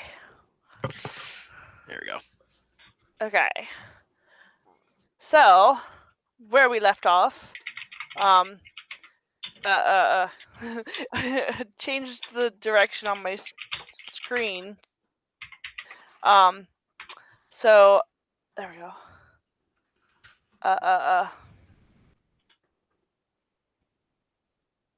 Erisa. I can't remember her name. Charmed her way into hanging out with Lydia. So they are gonna head upstairs to take a look at some of that, like, I don't know, the bedrooms and bathrooms or something. So that leaves the rest of you for what are you gonna do? Guess we'll check downstairs if there isn't anything else on this floor. Yeah. Yeah. There's a dining room. There's a couple closets. Probably a couple small rooms like a butler's room and the cook's room. Sounds like we gotta split up and look for clues. The old Scooby-Doo way of handling things. Yeah. Yeah, so there's let's say a basement, a ground floor, a second floor, and then an attic. But the basement's like a furnished basement, so, and that's where the mummies are, according to legend. We got to make our way down that way. Okay. Eventually. Yeah. So Lydia and Erisa head upstairs. Lydia's kind of like just side-eyeing you because you won't stop talking. And she's not from these parts, so but she does know the Matisse family name, obviously. And she knows your uncle because he's the one that let her into the house. He even loaned her some keys. Are these keys apparent? Like on her person? Like, are they just dangling onto her side, or? Probably in her purse. Okay, so she can kind of hear like some keys maybe wrangling around. Yeah, probably. So Irisa is like, so like you got like a lot of stuff to like investigate this house, right? Like keys and things like that. I suppose. I was wondering, can I like borrow like a few of them? A few of my keys? Yeah, like maybe some for like the basement or something. Oh, well, I suppose. I've already been in the basement, so. Ooh, is there anything good down there? Anything like nice? You mean like gold bars and mummies? No, don't waste your time. Maybe there's like a secret passageway though that can lead to like stuff. You really are a child, aren't you? I'm like 17. I'm a child.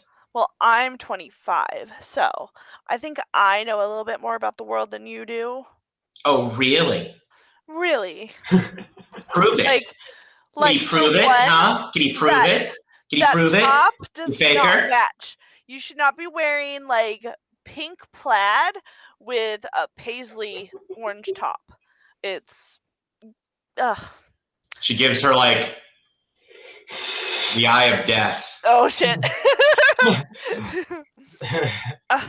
Anyhow, you said JC is your uncle, right?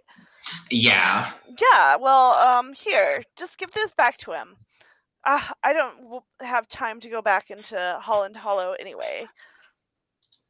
So she hands you the keys. Thank you. I'll see you later. She like I thought you wanted to learn.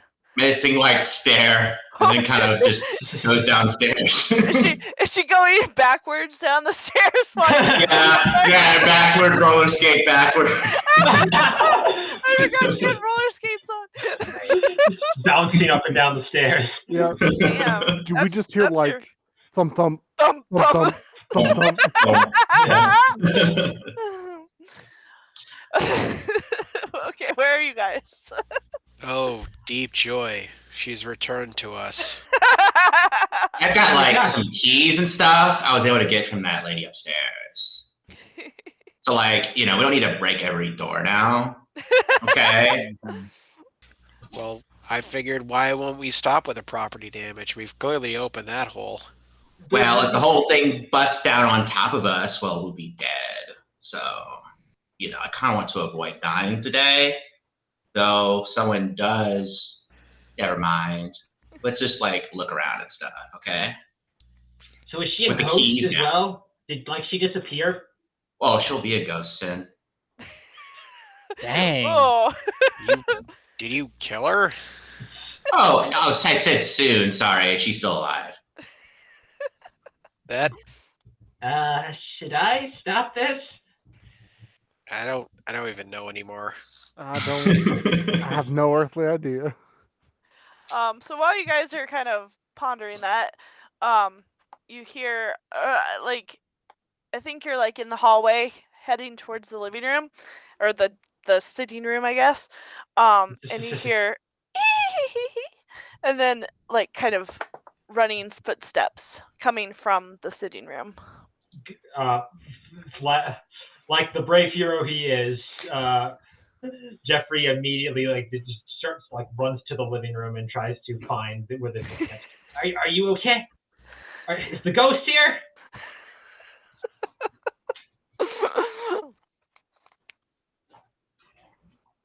Do you all follow him in? Or Come on, sidekicks. Oh. I don't even care anymore. I just follow him. So there's a couple bookshelves with old books, still kept in nice condition. There are a couple like settees and like a wingback chair. It looks very old-fashioned and clean, and there is a roll-top desk, and set against like across from like a large fireplace.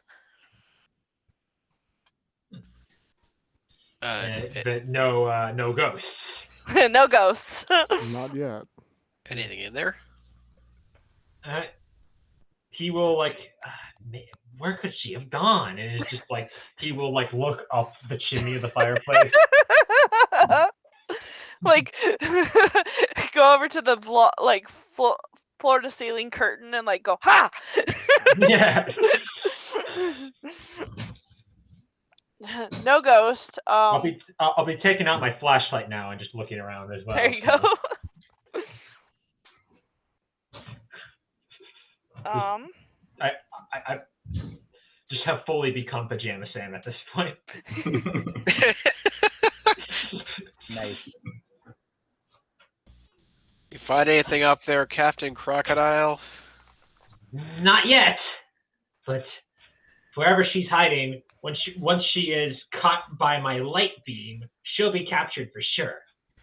No one escapes the mighty arm of justice with you on patrol. Of course, thank you. Anytime. Do you guys want to look in the desk or through books? Desk for sure. Mm-hmm. I can't resist a good roll top desk. Yes. They're very fun.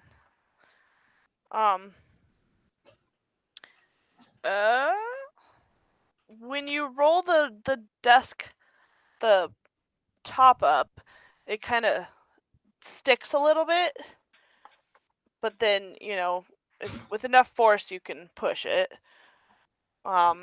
There's some like stationery, a quill pen, a bottle of ink that's mostly dried up.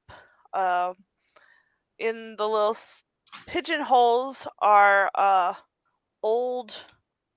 There's like what is it called? Not a receipt book, but like a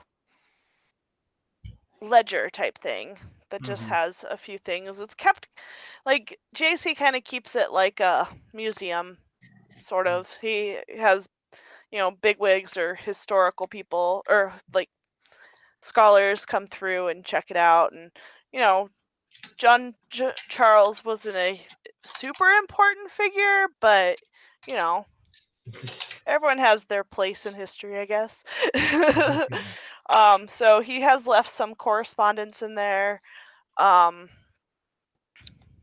Did you you can read it if you want. It's old fashioned, but it like from the 1900s, so it's not that hard to read. Now, if it No. was nowadays, you wouldn't be able to read cursive, but My only weakness: swirly letters. Now, and manual transmission. True. Damien, Yeah. this seems to me like the kind of thing that would have like a secret bottom, or like in the spy movies. You know what I'm talking about? You want me to commit property damage to find a hidden compartment? Not necessarily. No, I'd like to leave the desk intact. But do you have any ideas on? You just You have seem to like be, you might know full- something about something. Is there like a bust or something that like you can like fold the head down and press the button? You guys watch way too much Scooby Doo. I'm gonna brains, I guess, and see if we can case the joint here. Okay. How are your brains? Not They're bad. all right. They're an 8, one might Not say. horrible. Better than mine. They're a Yeah, 3, actually. Oh man. Oof. Hey, we have those rerolls. Yeah, you have rerolls, and someone might have an adversity token.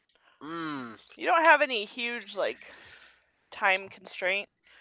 True. Could I attempt to do this again? Does this count as a planning roll, I believe? A what?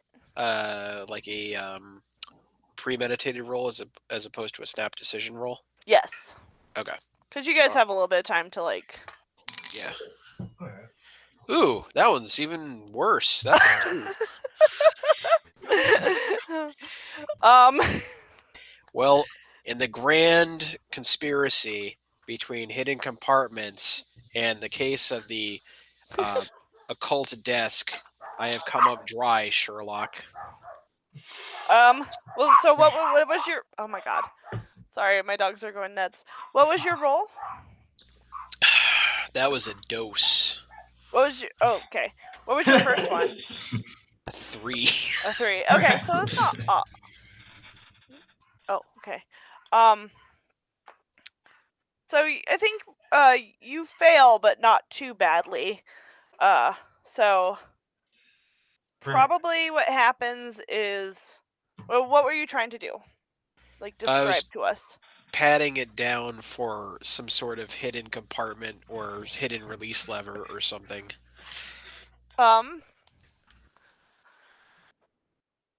So probably what happened is you found a bit of wood on the desk that was broken, and like loose, and you broke it a little more, but it really did not help you in any way.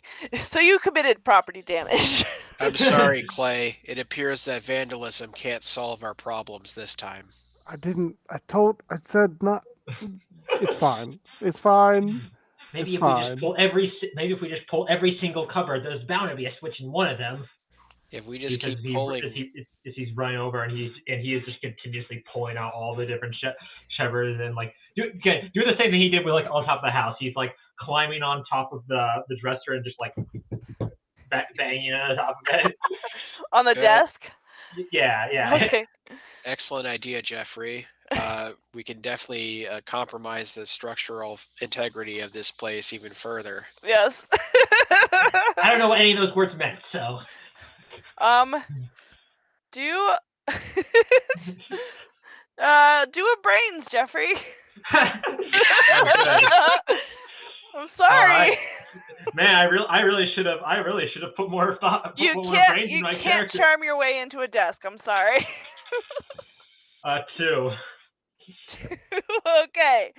Yeah. Actually, I'm gonna use one of my rerolls. Okay. So.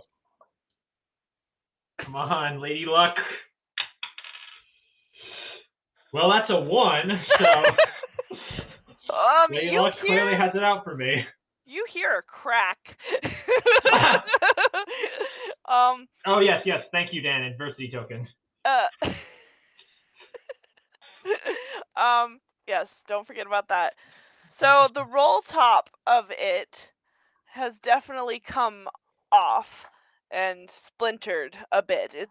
It'll take a tradesman to fix this. However, now you can take the roll top off. Hell yeah, failing upwards. Good job. Should you just let Olivia do it? As you said, there's like, wait a minute. It's been real quiet. Is Olivia still here? What are you all up to?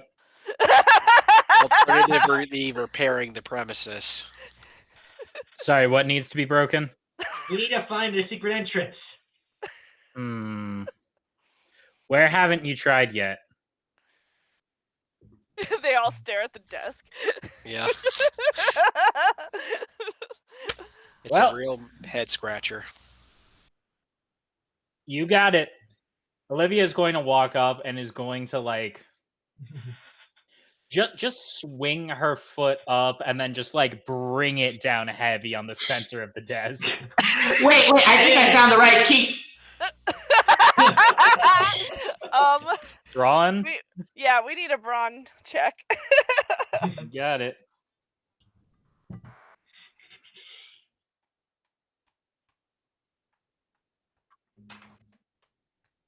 That's a 2, so I'm going to re-roll that.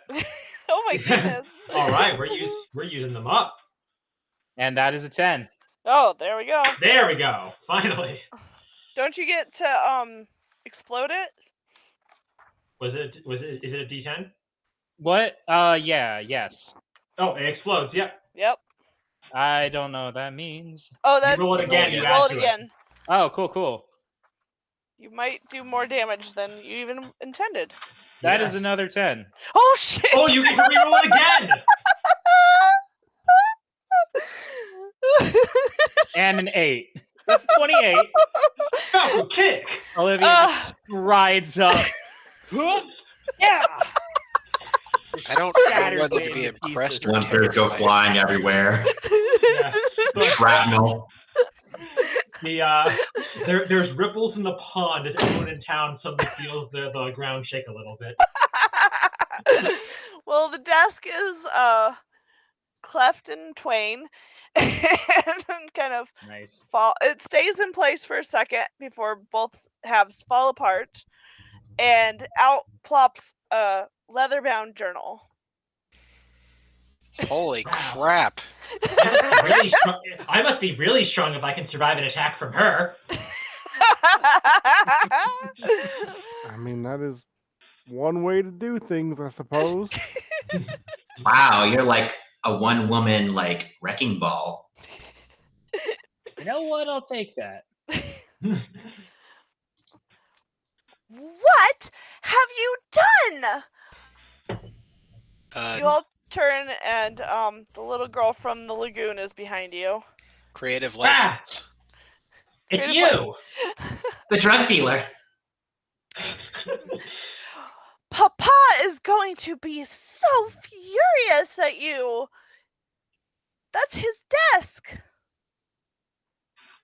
And Well, was. Was. Yeah, past tense. But And that, she comes, she kind of walks around you and stands in front of the journal. You can't look at that. That's Papa's personal writings. Oh, it's important. Cool. Grabs journal. You go. The quest item. Yeah. You just put your hand right through her. Yeah. Oh, you are the worst guests we've ever had. You're even worse guests? than those ladies with the red eyes. Wait, you know about the ladies with the red eyes? Yes. They sneak in here and they make it all smoky. Must be the ghosts. Or the drug dealers. Give me Papa's journal. She like holds out her hand. I'm just gonna how tall is this girl? Probably like 4 feet. Sure. She's 11. I assume I've got a decent Oh, yeah. few inches on her. So I'm just gonna stand there and just dangle the notebook over her head out of reach. So mean. Aw, damn. Such a bully. And then she sips her tea. Mhm. Ooh, just you wait. I'm gonna tell Papa. And then she turns and storms off and disappears through the fireplace. I hate to say it, but I think she's a ghost. I told you. Not a drug dealer though. What gave that away? The walking through walls or my hand literally passing through her? Just read the book. You got it, Sha. Yeah, I'm going to leaf through the book to see if I find anything interesting. You catch words like Washington and the president and lots of mentions of his dear Emmeline and little Kitty and his dear son Charles. And are you if you stop somewhere, just let me know where you stop. Middle, beginning, end. I don't know. Flip open random page, probably somewhere in the middle. So oh god. Dear diary.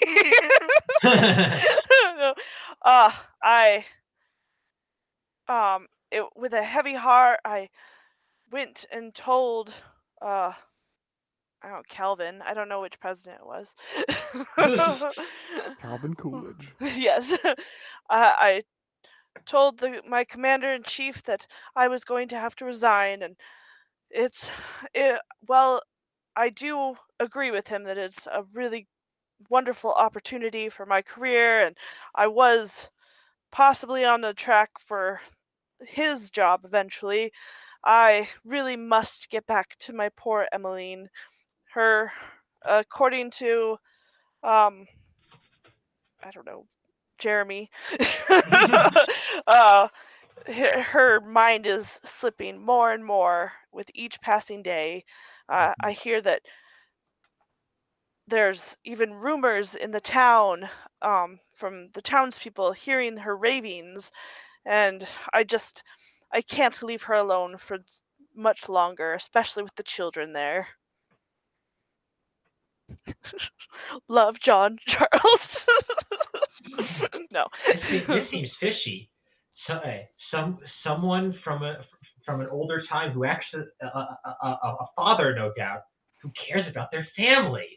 Oh. Wow. That's a whole warehouse to unpack. Yes, indeed. Oh, the state of millennials. Oh.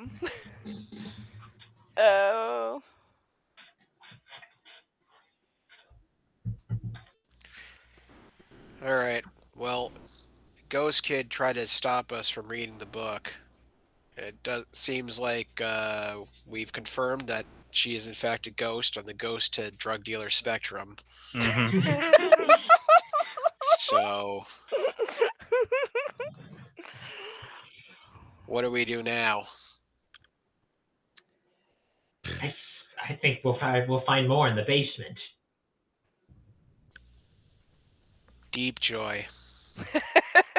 That's where the mummies Love are. your enthusiasm. You hear thumping on the staircase, and Lydia comes down in all of her pomp and Aquanet, and is brought up short seeing all of you in the living room, but And she kind of looks over at the desk. What? Oh, that was not like that when I was here. I Yes, am it not being was. blamed. I am not Yes, it being was. blamed for that. That was like that right when you got here. It was not, and don't Oh, you say it definitely was. Yeah. Oh, give me those Yeah. keys back. Give me those keys. It I'm was going here. to see your uncle right No, now. no, you're not. Oh. No, you're not. I'm not giving them back to you because you broke this. I'm going to tell my uncle about it, and you're going to get in so much trouble. Ugh, I knew this trip was going to be not worth my time. First that cat, like, jumped on me, and now I've got orange hair all over me, and now What? you A children. cat? Yes, a cat. Your uncle could have told me there was a cat living in here. Oh, if you're looking for the cat, I think he's in the basement. I've Can you had go check for us? I've had more than enough of this place. Thank you. Where did you see the cat go? It was, I don't know, it was in the back of the house by the basement stairs. Excuse me. And she kind of like, she has more than enough room to go around to get out the house, but she wants to go through all of you. Excuse me. You can just go out. You can just go out through that way. Children, they're so disrespectful nowadays. Yeah, well, you're no spring chicken yourself. She slams the door on her way out. Property damage. I don't know that lady knows how rooms work.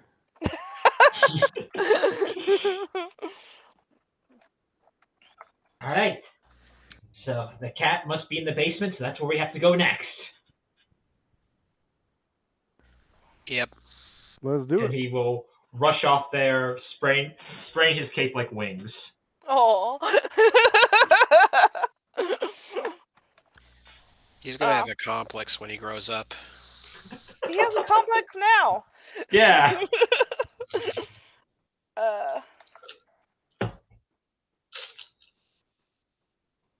To the basement, I guess. In a point of order.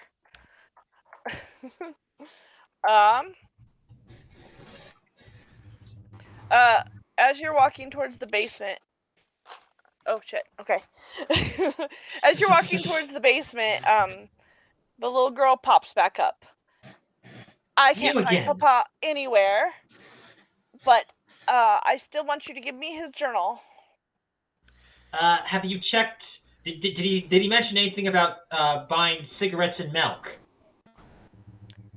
Papa doesn't smoke, and we have a cow for milk. What are you talking about? None of you make any sense. I mean, my dad is still out getting that stuff, so you know, maybe they go to the same store.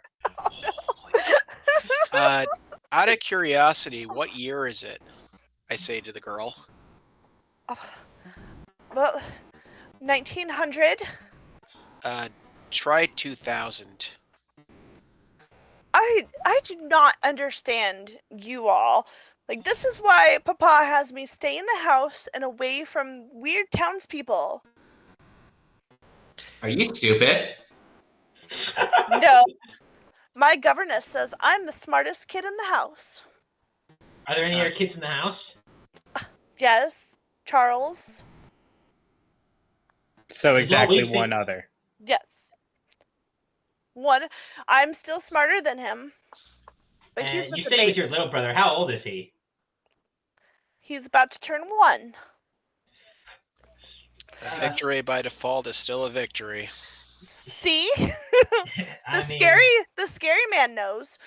The hell it is. I mean, look, I have bad grades too, but at least I admit it. What do you all want here anyway?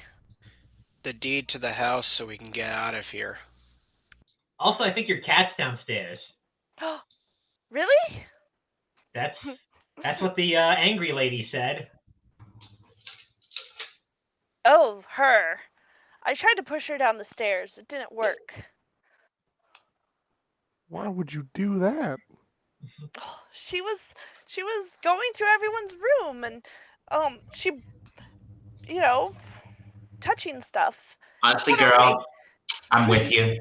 I'm with you. She's really mean. But at least she didn't break Papa's desk. But she did do that, right? Oh, absolutely. What? Yeah, she broke the desk. Just I'm go sorry ahead. about Yeah, that. she definitely broke it. Well, didn't you find the deed in the desk? No, all I found was the diary. Well, there's a Papa puts. Oh, I shouldn't tell you about that though. She turns and walks away. Wait a minute. But he, as Captain Crocodile steps in front of her. But let's say maybe if someone was to steal the, someone was trying to steal from the diary, and we were putting it in a different page, so they look in the wrong spot. Where should we look?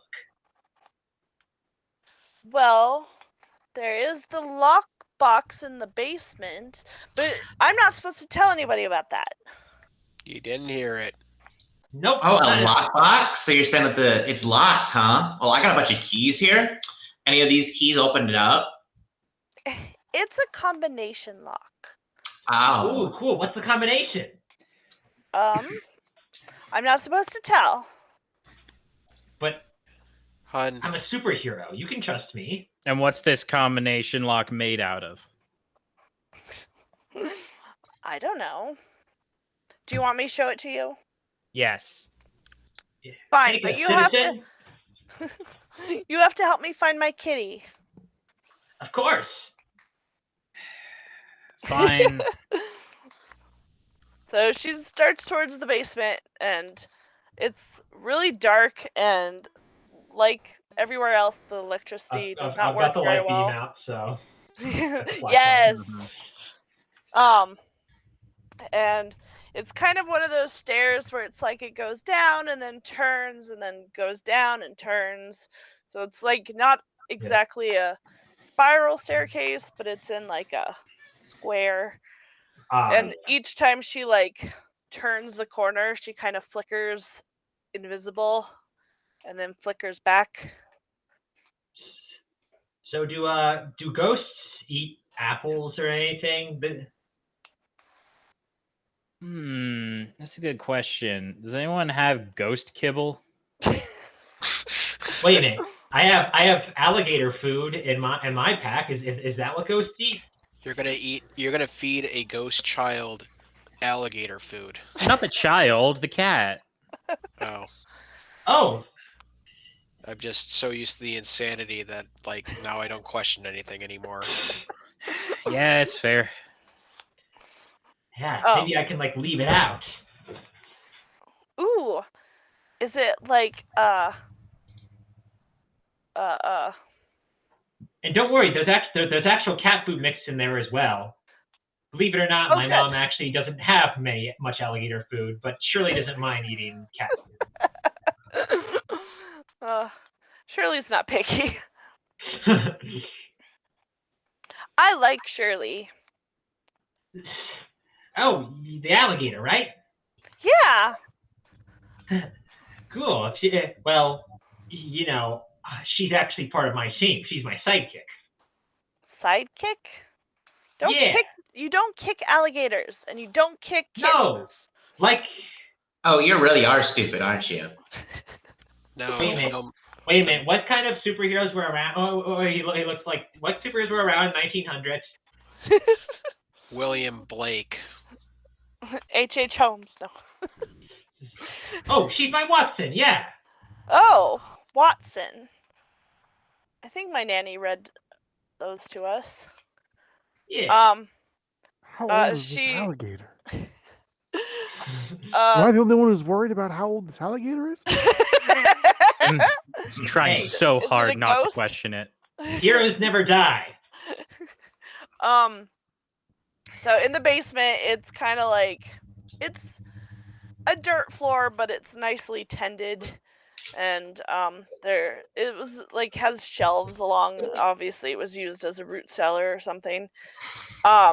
So she kind of walks over to a shelf area. She's like, "It's in the wall behind this shelf." Thank you. Someone want to move it? I'll move it. Yeah. You know, I've kind of accepted at this point that stuff's going to get broken. So, Yeah. yeah, I guess we'll just rebuild it after we are done breaking everything. There you go. I will try to move it before we just break it open. Break it. Yeah. You doing a brawn? Sure. 9.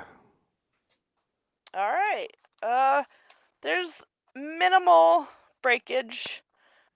You like kind of it does that like horrible sound where it's like when you're moving something heavy and it kind of like goes do do do do. So it's probably shredded the bottom a little bit, but for the most part you were able to move it. And there's kind of like dirty tapestry, like not tapestry but like just cloth hanging there, and you can just take it down, and inset into the wall is safe. And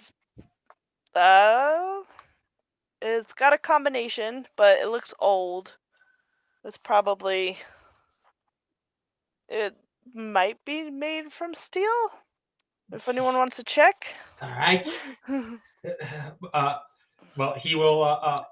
You say like, I can't remember my own lock combination, but I have knocked it open a few times. So he takes out a thing of gum. It's like time for the power stacks to go into effect. Starts chewing the gum, and he's like, he faux cracks his knuckles. Doesn't actually crack them, but does this. And then he will wind up and try to kick the safe. Okay. What would that be? Brawn? Difficult. Yeah, it'd have to be a very high brawn. All right. It's a good thing I'm decent at brawn.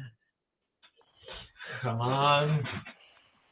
I've had bad rolls all night. Can this be my one good one? That's a 7. Good. Oh, Technically is good for that kind of dice. what were you doing? You were trying Just trying to like kick the door open. Okay. It really doesn't do anything. It just kind of glares at you, an old safe. If somebody is prepared, they could turn adversity tokens in. Ooh, I am cool under pressure. Ooh. Perhaps we could do something with that. Ooh, yeah, maybe. Oh, I actually I need to look back at what my stuff does.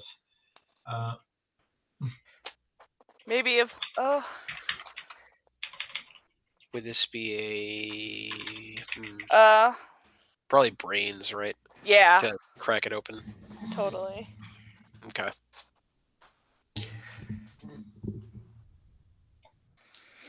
So, what we'll do is, unless anyone has a better idea, obviously, floor is open. I don't know nothing about no safes. Great. What's it made out of? Zubier, do you have any adversity tokens? I don't. Oh. I've got some to spare if like you want my like help out, like breaking it open. I've got 4. Ooh, okay. Or Jeffrey's also got prepared if he wants to turn 2 into something that he could like pull out of his backpack for you. Oh yeah, something like. Oh yes, yeah. I'll use 2, and I'll say like maybe this will help. The secret shiv, as he pulls out a screwdriver, flat-headed. Nice. Secret shiv. Okay. Listen. My dad's been gone for a long while, so I've been using that time to just go through his tools. Jeffrey, I'm if you're worried about him knowing the word shiv, I taught it to him. You know what? There is a Santa Claus. Christmas is coming early. Brains 7. 7. So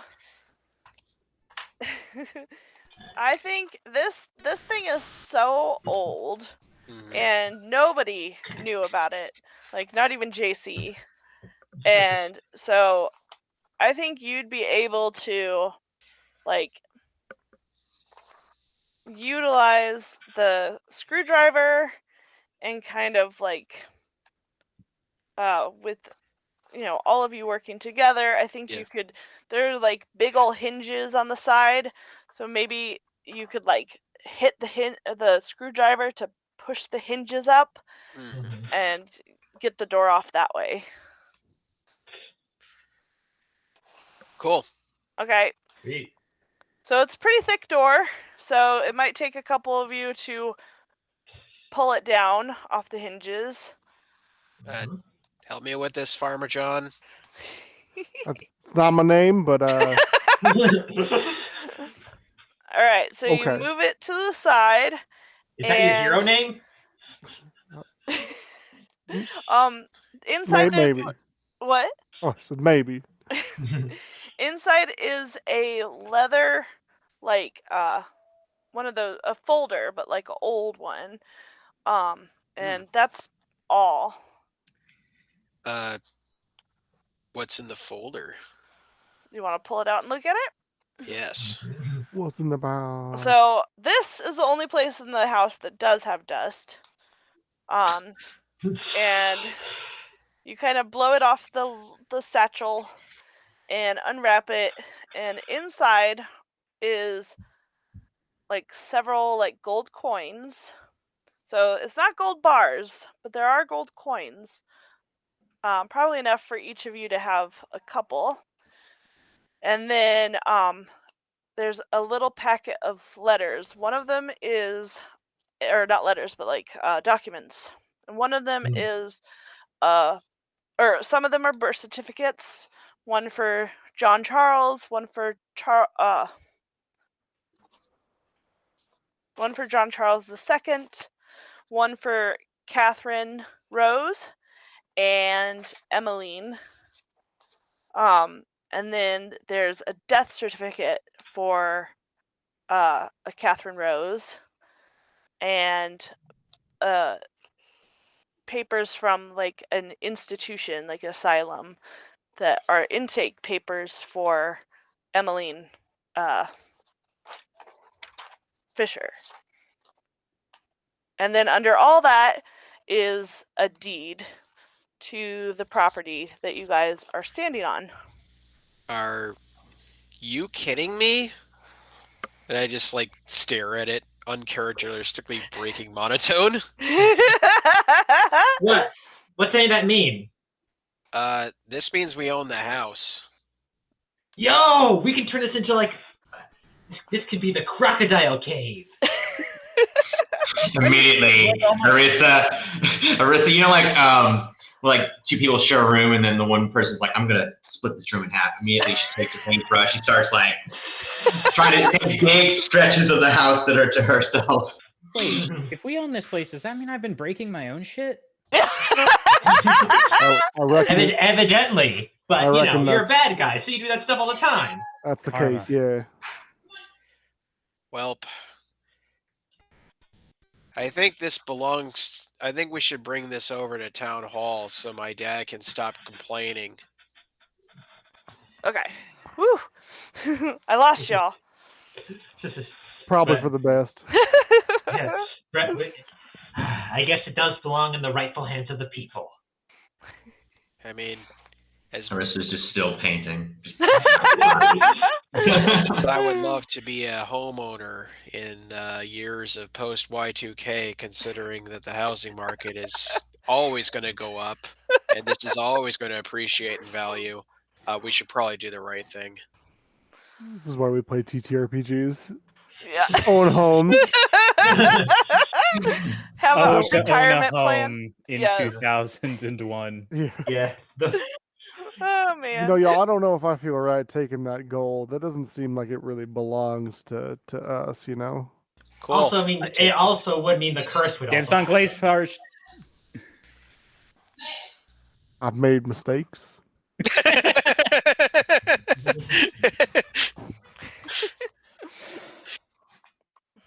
Well, or Kitty from behind you just says, I think that the gold was supposed to go to me and my little brother, but I think it could belong to you guys. I mean, what does a ghost spend on gold? You need gold to buy anyway. Well, that's what I mean. She stamps her foot. I don't need it. You are a ghost. Well, yeah, it's been 100 years since I died. You've cracked the case. I'm not a drug dealer. So you're aware that you're... What does that mean? It's just this like far off look in his eyes. Oh no, poor Clay. Existential crisis. Yeah.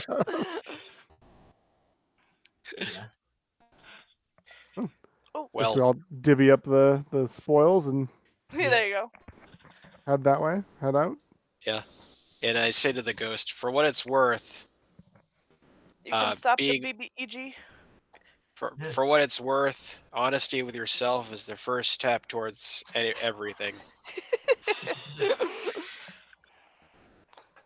Right. And that's how I know as long as I keep saying it, I'll eventually be able to fly. You dear sweet summer child. Never give up on your dreams. And I just start walking up the stairs. On the stairs to the roof? The what? Should we maybe be putting locks on the stairs to the roof of Town Hall? I think child-proofing a lot of that building would be advisable. Yeah. I mean, I don't go to the stairs. I just climb up it. So. I don't think we can. I don't think we can child-proof an axe kick. Oh, jeez. Well, maybe when he dies, he can end up here with me, and then I'll have a friend. Please, heroes never die. The rest of you just walk up the stairs. Yeah. Right, guys? Arista just skates up the stairs. Wait for me. How? Defies physics. She's grinding up it like Jet Set Radio. Yeah, she's doing it upwards. Where does Arissa fit on the scale of ghost to drug dealer? If she Well, I mean, she is kind of like some kind of sociopath. So. Definitely drugs. Definitely drugs. Definitely drugs. But like steroids, not like...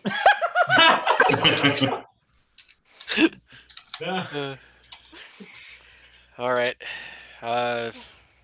We all leave the house? Yep. Agreed? Mm-hmm. Cool. Well, we can't... We have flip phones, right? Speak for yourself. In my dreams, maybe.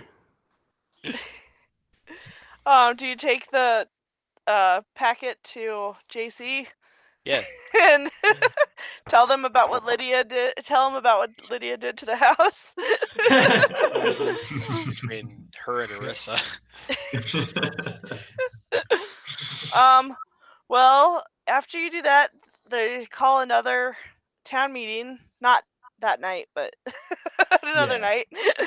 And they inform the BBEG Corporation that they will not be selling. They're not interested in them developing the land, although they think that maybe they will turn it into like a little park, but just but leave the mansion the way it is.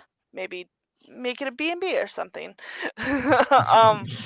And JC, make sure that you guys know that you're always welcome. Lydia, on the other hand, is taking a small claims court. And she mysteriously disappeared a few days later. yes. And you guys occasionally go visit Shirley, and you see Kitty now and then, but for the most part, she kind of just sticks to herself. What happens to you guys? Do you stop talking to each other because you no longer have a joint goal? As the credits roll. Yeah. Yeah. Well, I have a feeling that Captain Crocodile broke his arm at least once jumping off City Hall. But it's okay. He was told it grows back stronger. Oh, good. Broken bones. Yeah. Shirley hatched her babies. Yep. I'd say that's probably what was happened. Like Captain Cracker, I can see it. I can see in his you know, like coming back again, arm in a sling. The cast has like a big CC and like a shield written around it. Yes. And he is just, and he's coming back and like, I see your baby's finally hatched, Shirley. We got a lot more to protect, but don't worry. Soon enough, they'll grow up and they'll continue our team legacy. As he just starts kind of feeding all of it, he starts just putting down little pellets of food like that, and then he is like, after that, he's just like, all right, you can watch over your babies. I'll take patrol. As he does, he climbs up in a tree and does stand out of the tree watching the park as people are going by and just doing the ending of a superhero movie, just standing up there, arms on his hips, just stand, power pose, and just try. He is trying he does that, but in the back he's trying to make his cape flow in the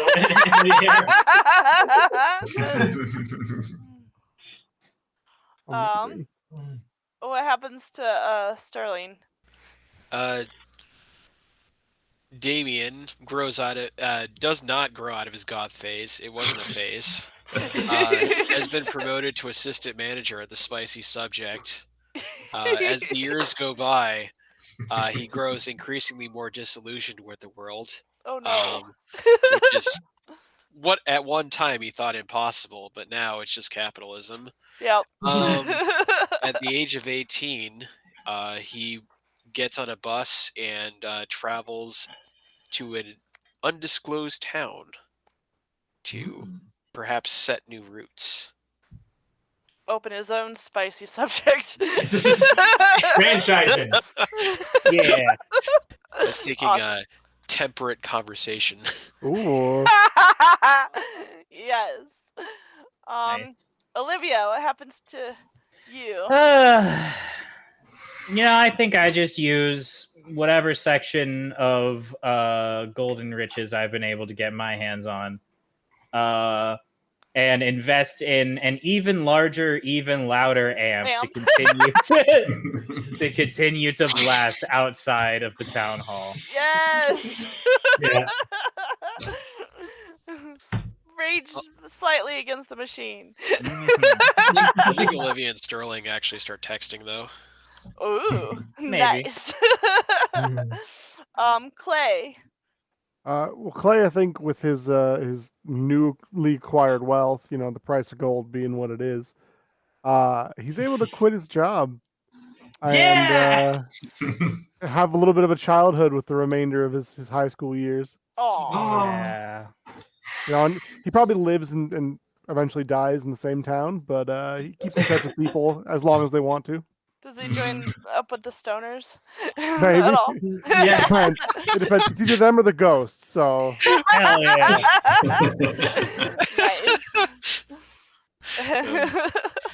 I thought we were heroes. No, you either Yeah, die a drug dealer or you live long enough to be a ghost. Ghost. Become a drug dealer. Arisa, what happened? So she continues her journey of making the town beautiful, but realized that it's not really working. Oh no. So she's like, well, I'm done with this town, and so she leaves. But she's already rich because her family, and also she has some money from so the rich just keep getting richer, I guess. Yes.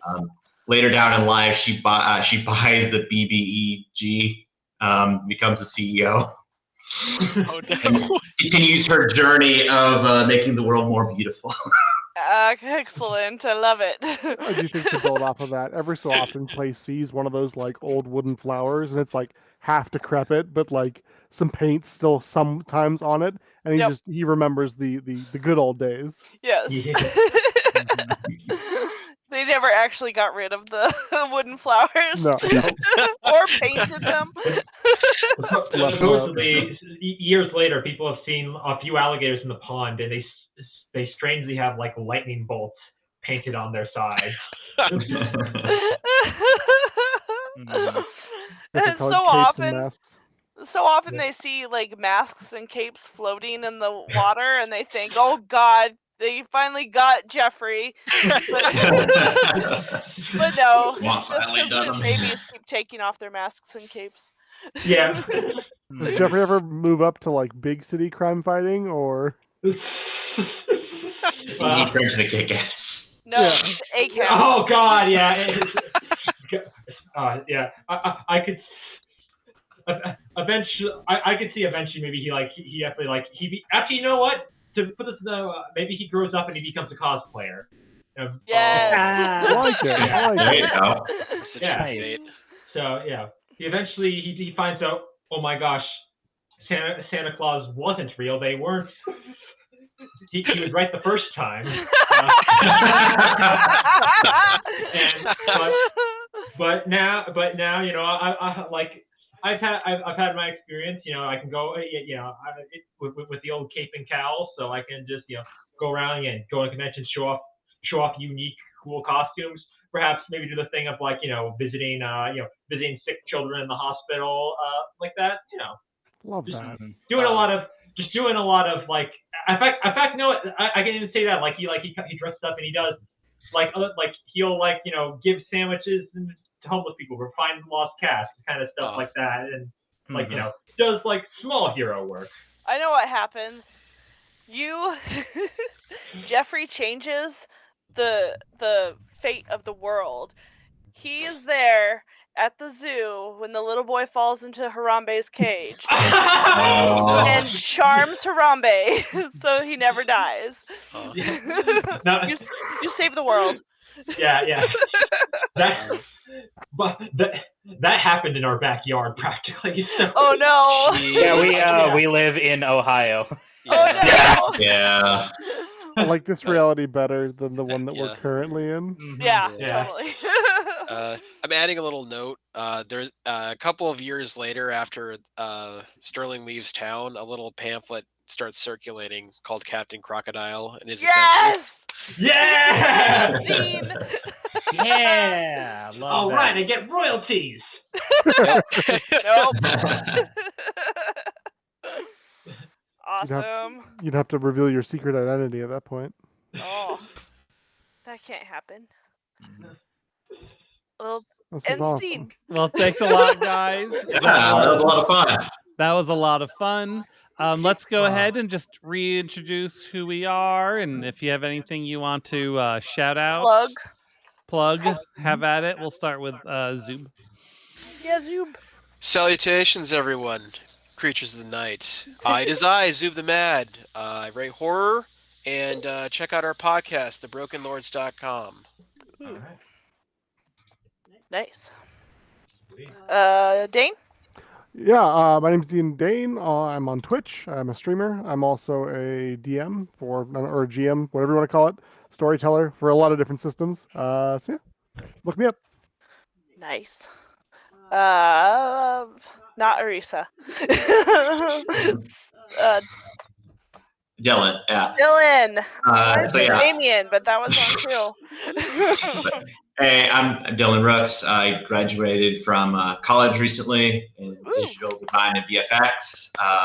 Basically, I like doing stuff in Maya, so trying to looking for a job or something like this soon. So if you need freelance work or whatever, call me up. Nice. Mm-hmm. I am Joe. Yeah. Hello, I'm Joe. I'm Joe. I am also a writer of horror as well. Quite a lot. I've got quite a few things projects in the works. My biggest thing is I have written I've written a screenplay that I have entered in a variety of contests right now. The names of them are escaping me at the very moment, but a lot of them are happening in the summer and the fall. So keep an eye open. The screenplay is called The Lightning. It's about basically like it's basically about a girl with like high anxiety disorder and kind of trying to going to a music festival and trying to get out of her shell, but then there's like this creature that kind of stalks her and her family and her friends, and she eventually does have to have to conquer her anxiety as help save everyone. Other thing I am working on, something I have been posting to Tumblr and other sites, is something called Bleak Winter. It is actually I'm posting this in chapters, and it is actually like an adaptation of a Kids on Bikes game that I GM'd and ran. That was a part of. Yeah. Dylan was in it as well. It takes place during December 2001. Is again small. If you like what you saw here, but maybe just a bit more on the horror side, I definitely just recommend checking that out. But a small town in the mountains with big mysteries going on. And it's winter, so it's cold and it's getting all snowy, and things are slowly building up. It's something I am quite excited to do. The first the prologue is out now. You can just find it under Writing with Joe, writingwithjoe.com, on Tumblr, Super Charming one on Reddit. Reddit's gonna die soon, but that kind of stuff is out there. So just be on the lookout for that. Thank you. Cool. Yay! And Vi. Right. My name is Violet or Rosie Ayres. And if you want to check out the literal one song that I've ever posted to the internet, you can find that at Sparkling Vinegar. Vinegar is spelled VYNEGAR, no caps or spaces, .bandcamp.com. Only one song there at the moment, but more to come. Awesome. And I'm Ari. I am in the OD&D podcast and the OD&D podcast presents. And I enjoyed GMing for you guys. You did an amazing job. Yeah, very good. You guys did an amazing job. Yeah. All right. Well, thanks, guys. Stay tuned. In about an hour, we will have Morkborg, which I had never heard of before. So this will be interesting. It's supposed to be dark. So it's a good thing it's our after hours show. Yeah. Right. Go watch Fools. Also, check out because Dylan, Vi, and I will be doing Wanderhome at on Sunday. That's correct. Yep. Yeah. I play an old turtle. Nice. I'm playing a bear, so Yeah. I will be GMing, and I am not slightly terrified. Support the kiddies. All right. Thanks a lot, guys. Thank you. All right. Thank you. Good night. Yay. Thanks. Bye.